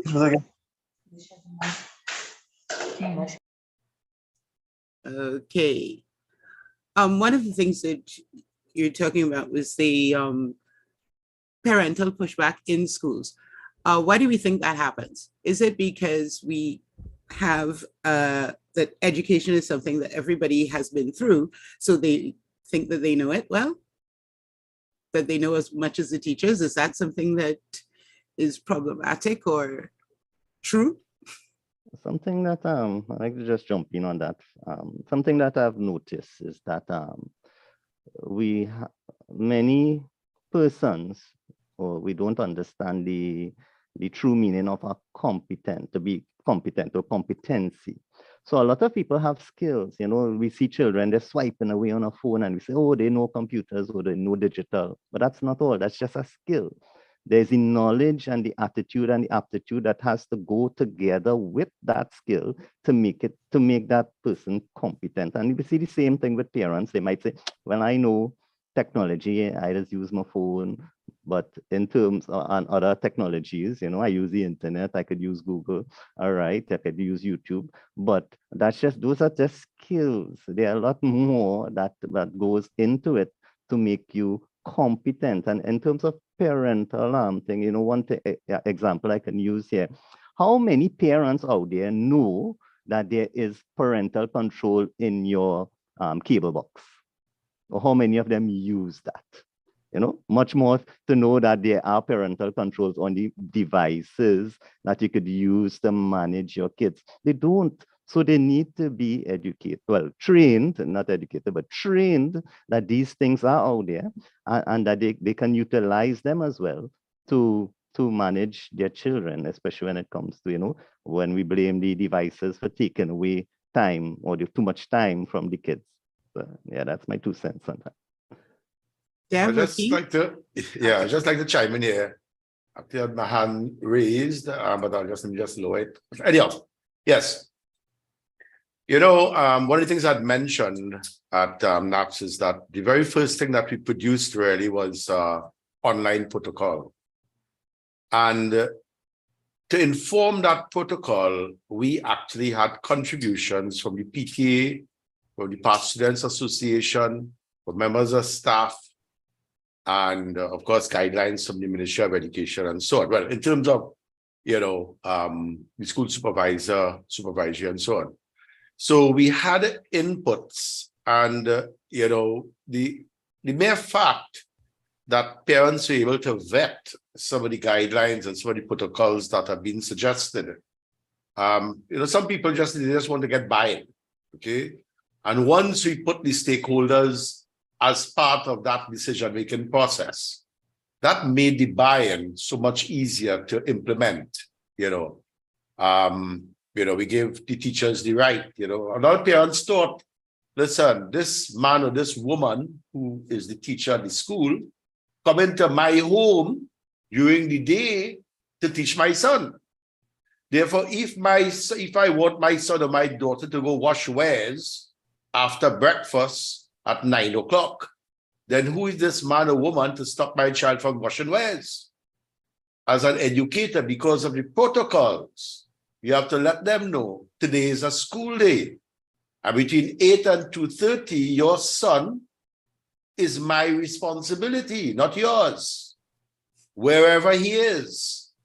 And therefore, he's not to wash wares except between 11:30 and 12:30 when we are on lunch, and you have to simply put your foot down. But we could have done that because there was a school protocol. Great. I think there was one more question in the chat. Keith, did you have anything to say about this particular question? Well, at the school where I teach, Trinity East kind of known as a technologically advanced school. People call it tech school.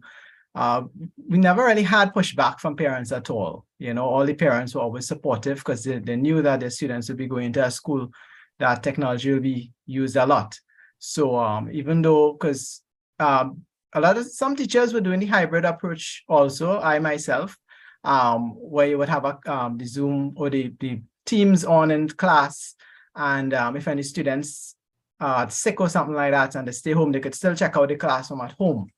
We had good support. A lot of parents said that, they would appreciate that was available and so forth. So we never really got much pushback from parents at all. In fact, no pushback.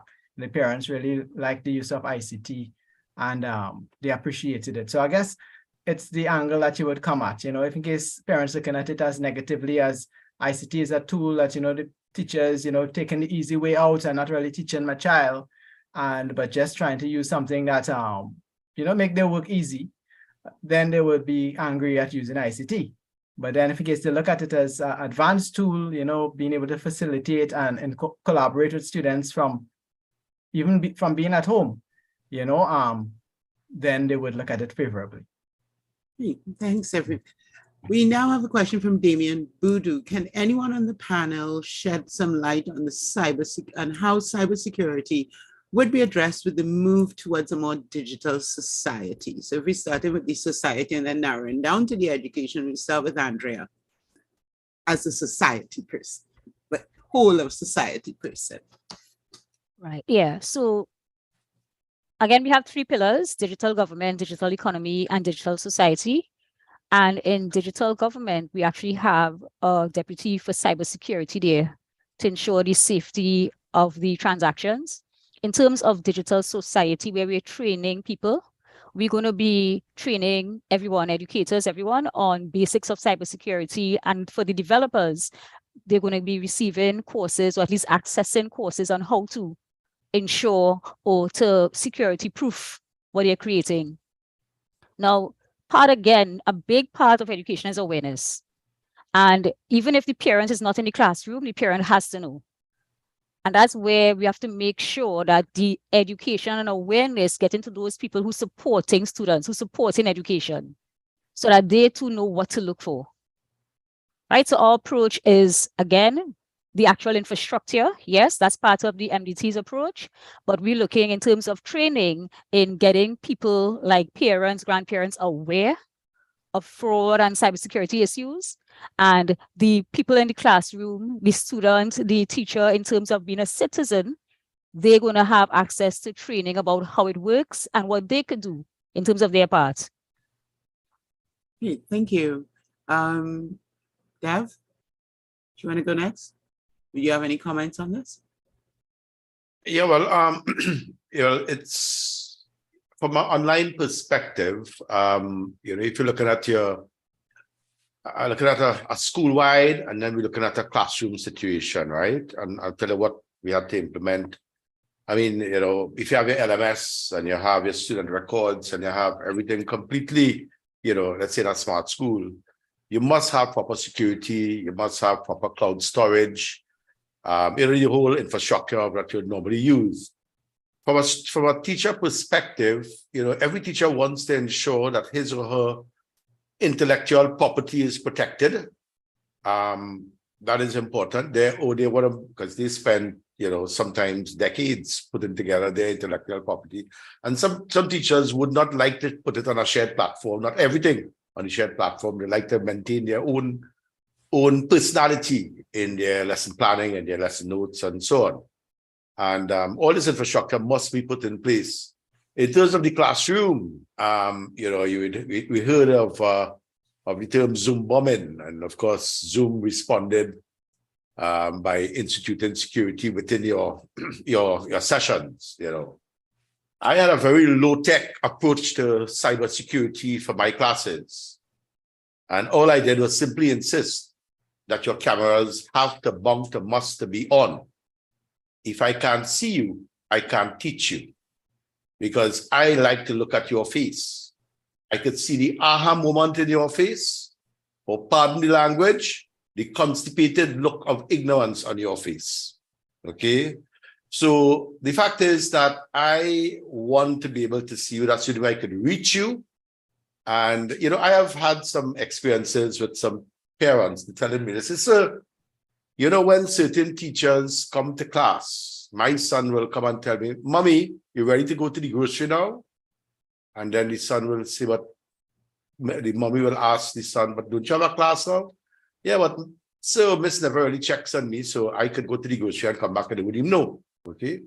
So the fact of the matter is that we need to understand that there are certain things that as educators we need to put in place to secure the attention of our students. So cybersecurity is not just attacking and hacking, okay? It's securing the teacher's own integrity, that the imparting of knowledge or education or removal of doubt happens in every session of those contact hours. Once you have your cameras on, nobody's going to Zoom bomb your class. because nobody's going to Zoom bomb a class or Zoom bomb anything with their face showing, So, we have to look at cybersecurity at different levels in the education system. So that's my take on it, Jacqueline. Hey, does anybody else have any comments on sure. this, or should I move on to the next question? Shiva, Yeah, I have okay, a go ahead. comment.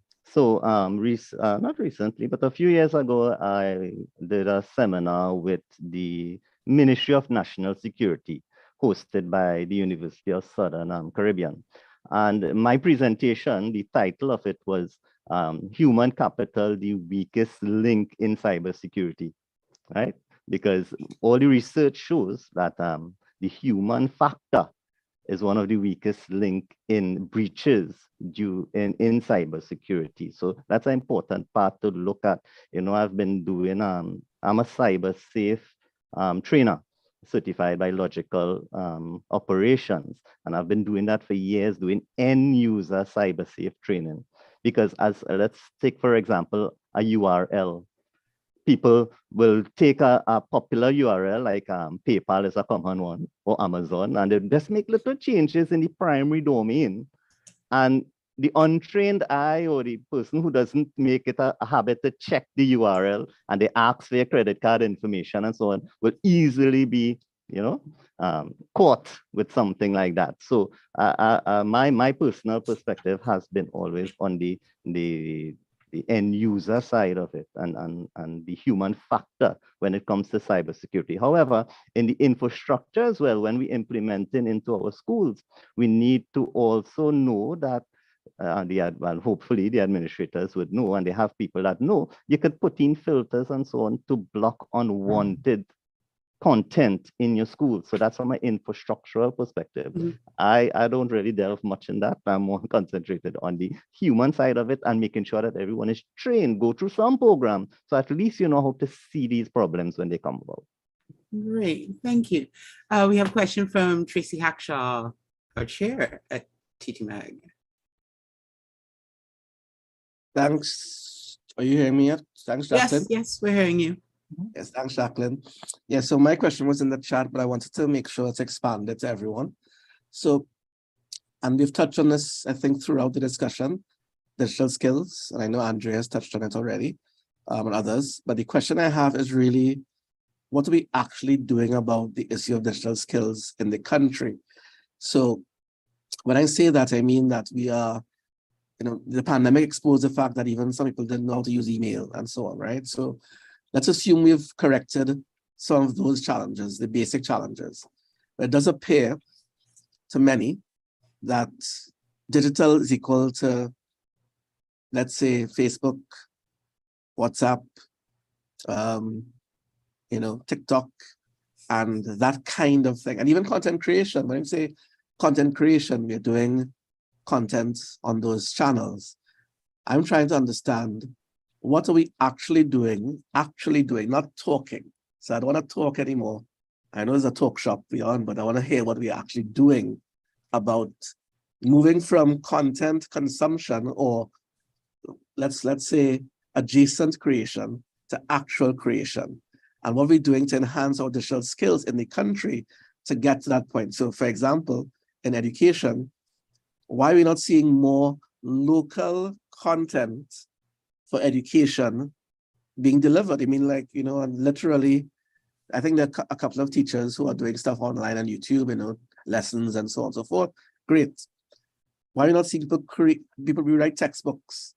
There are a lot of textbook writers in Trinidad, a lucrative business. Why are we not seeing a similar thrust towards creation in the education space from the educators?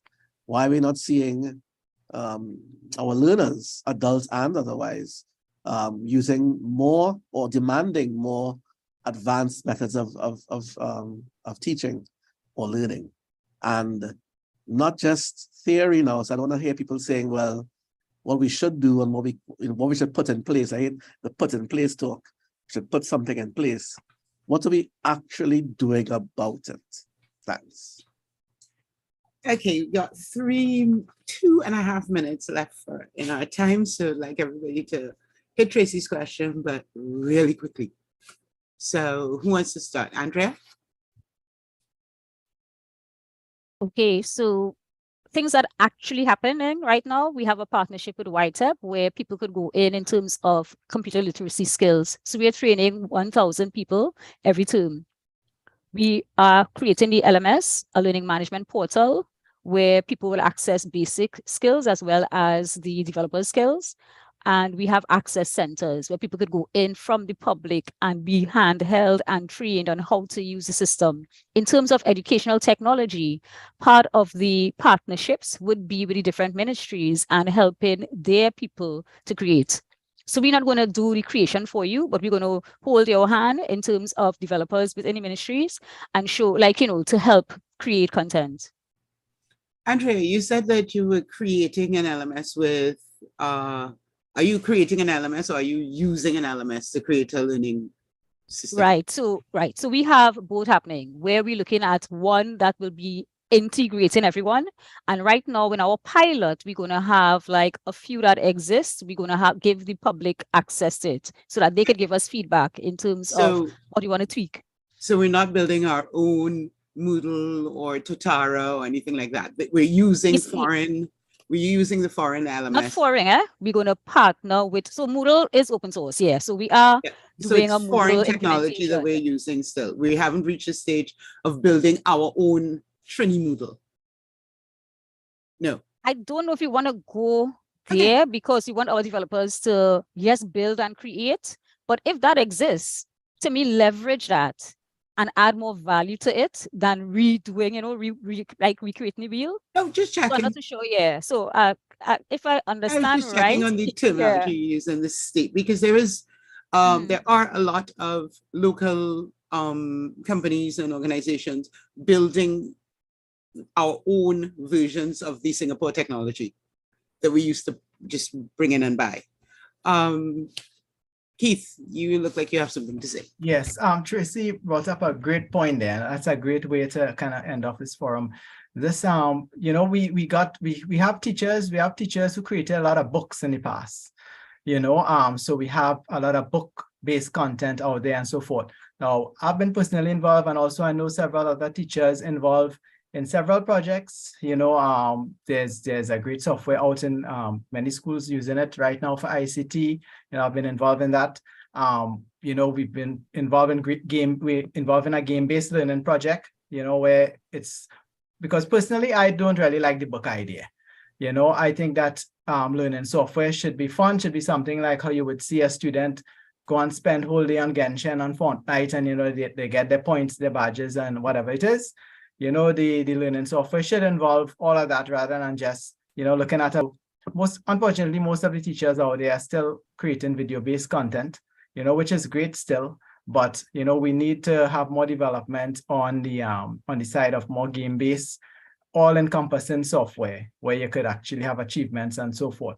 So personally, I know companies doing it right now at their own level. At the ministry level, they tried it with the Moodle and so forth, but I think they're revamping it because a lot of teachers were asked to create content also for the new platform that's coming out. So we have it happening, sporadically, kind of in little islands all over the place. But I think we need to have much more, Right. Dev, Shiva, who's next? Yeah, sure. In terms of what's happening now, I like the fact that Andrea said, if there's something out there, they're not looking to reinvent the wheel, right? And these resources that I spoke about for Cambridge, ironically, has been created by Caribbean authors, Trinidad and St. Lucia, namely. And I know we are recognized as authors on a global basis.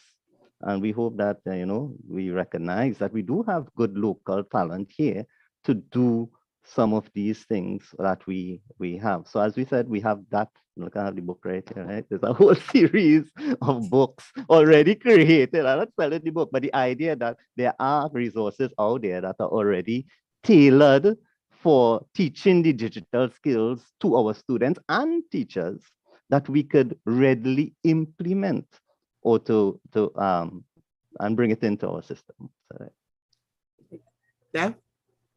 Okay, I actually was looking at, a comment that Talia made earlier in the chat, which is, developing critical skills, critical thinking skills among our students. And I think that is necessary. I know Tracy asked the question, it's not what should be done, but what are we doing, And I'm glad that Pandit brought up a book, because the whole idea behind the ICT, and I think the real book, actually right now I'm working on a project with some other educators from different parts of the world, to actually have a truly interactive textbook. Okay, it's online. It's not just a PDF with links and whatnot. It's video. It's truly interactive, and it will assess your ability to learn as you go along, and it will actually pace your learning based on how you are progressing with respect to the content that you are delivering. Based on the formative assessments, or the results of those formative assessments will determine how fast and how far you go. Okay. And this is where I see the real ICT, future-proofing the ICT, developing that level of content where, it actually promotes self-learning and self-development and that sort of stuff, The problem with books is that once they are written, and no offense, Pandit, absolutely no offense at all, we all learn by books. Oh, no, just the cut in there. It actually has that subscription with an online interactive element of it. Yeah, they included it. Yeah. Wonderful, right? So it's a book that grows, right? And the point I want to make is that, once you see a copyright 2022, that's an old version. The ideas would have changed, and this is why I try to, get my students to start thinking along those lines. Yes, there's the book, but go to the internet, So Tracy, I hope I answered your question. We need to look at other ways of, trying to get the student to think critically, our educators to develop content that will actually, be really and truly future-proofed. It never gets old. It's like me, I just wanted to end on that note, Jacqueline. A little joke for everybody. So yeah, so if the question was answered, so one of the things I think was I saw in Singapore is that they introduced the concept of model schools. I believe it's something similar in Trinidad. I'm not sure if, correct me if I'm wrong. And in those model schools, they actually were doing the new things. So they picked the schools, whatever criteria they use, I don't know. And then I said, okay, in these schools, we're going to be doing this. And we're not going to be doing chalk and talk. We're going to be doing this, and not just students, but everybody from the administration, meaning ministry level, straight down into the school. Yeah, so somewhat like a test school, or model school. You go in, you put in all the things, you test them out, you get people accustomed to them, you figure out the way it works, and then you move back, and then you work on how do we implement this in the broader school curriculum, in the broader school ecosystem. Is that what you were meaning, Tracy? Yeah, I think I got cut at it more. You did? Yes. So I was saying, yeah, so whether or not the model school approach, we're actually going to do something, and I'm just back to the doing something approach. So is that something that we can do? Use the model school approach and say, okay, we can't do it, we can't boil the ocean and just run it through all schools now, obviously. But let's pick some of those schools, whether it be high performing, I don't know, whatever the criteria is, and let's try and deploy this new approach, a hybrid, what you want to call it, where we're doing digital skills development, content creation, experimenting with new things. And I know the talk is going to come back about the curriculum and CSEC, but surely there must be a way to be in between that CSEC CAPE discussion and doing something that is going to future-proof where we are. Otherwise, we are going to fall behind very rapidly. Yeah, there's one thing. People have this idea that CSEC and CAPE at this exam that you must teach to in a particular way. If you know the material, you can go in and do the exam. And however you teach the material, you can teach the material with all the different tools that we're talking about. We don't have to lecture and teach the material and do hundreds of practice tests in order to pass a CAPE, in order to do a CAPE or CSEC exam. Yeah, so the evaluation of the knowledge doesn't matter. It doesn't matter how we translate the knowledge. It doesn't matter how they learn the material. It doesn't matter how they learn the skills. It matters how much they learn and then it can be evaluated in any way. But I would like to say that we have gone, my Lord, 8 minutes over time. I am so sorry we're 8 minutes into people's lunch. It has been a really, really fascinating discussion. There have been some suggestions that we continue this type of discussion online, because that is one of the things about the IGF, that it's not a thing, it's a process. So we don't have to stop here today. We can continue this conversation online by various means, online, offline, however we choose to do it, until next year IGF event.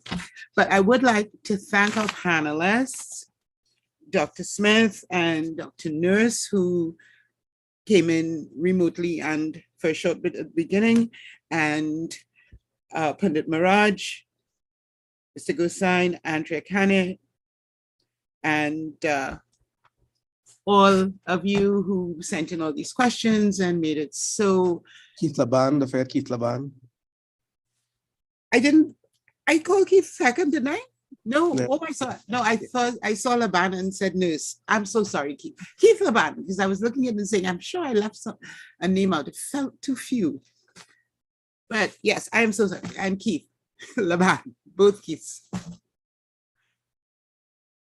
So thank you ever so much. It's been a wonderful discussion. I hope you all thought it was too.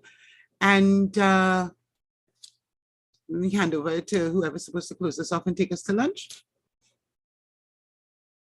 And that'll be Devji. Devji on mute. Yeah. Okay, sorry about that.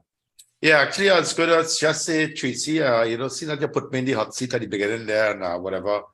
I would just like to wish everybody bon appetit during your lunch. But, there's someone who is in a higher pay grade than I am. So I'm going to ask the chair of TTIGF to just bid you farewell. Tracy, I hit your boomerang there. Take it away there, Tracy. Yeah, boy, Devji. Yeah, so by the way, Devji is the chair elector, so you're preparing for the next round next year. Thank you all.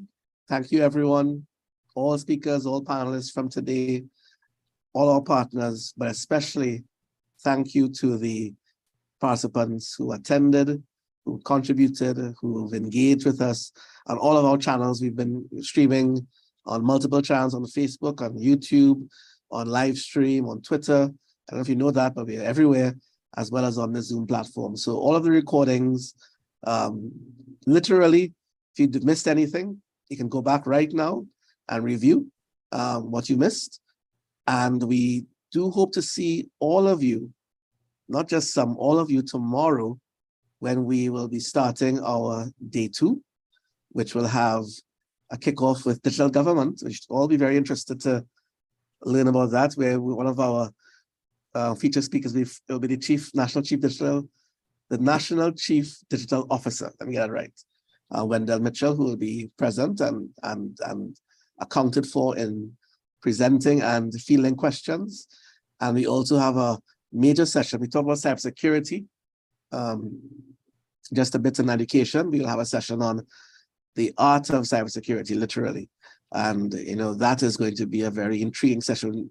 We have international experts, local experts, all talking about cybersecurity and the risks, threats, and how we can potentially prevent the various amounts of attacks we've been having in Trinidad and Tobago. That'll be our second session tomorrow. And right after that, I want to ensure you all participate in our open forum, which is currently live. We have open forum already live. If you visit the TTIGF website, igf.tt, which is at the top right here. Yeah, here. Right. You can see open forum. If you go to the TTIGF 2023 agenda, the open forum is there. And we are asking you some questions already through Google Forms on 2 TACT documents on OTTs and net neutrality, and on the United Nations Global Digital Compact, which, as I mentioned at the start of today's session, is one of the most important documents and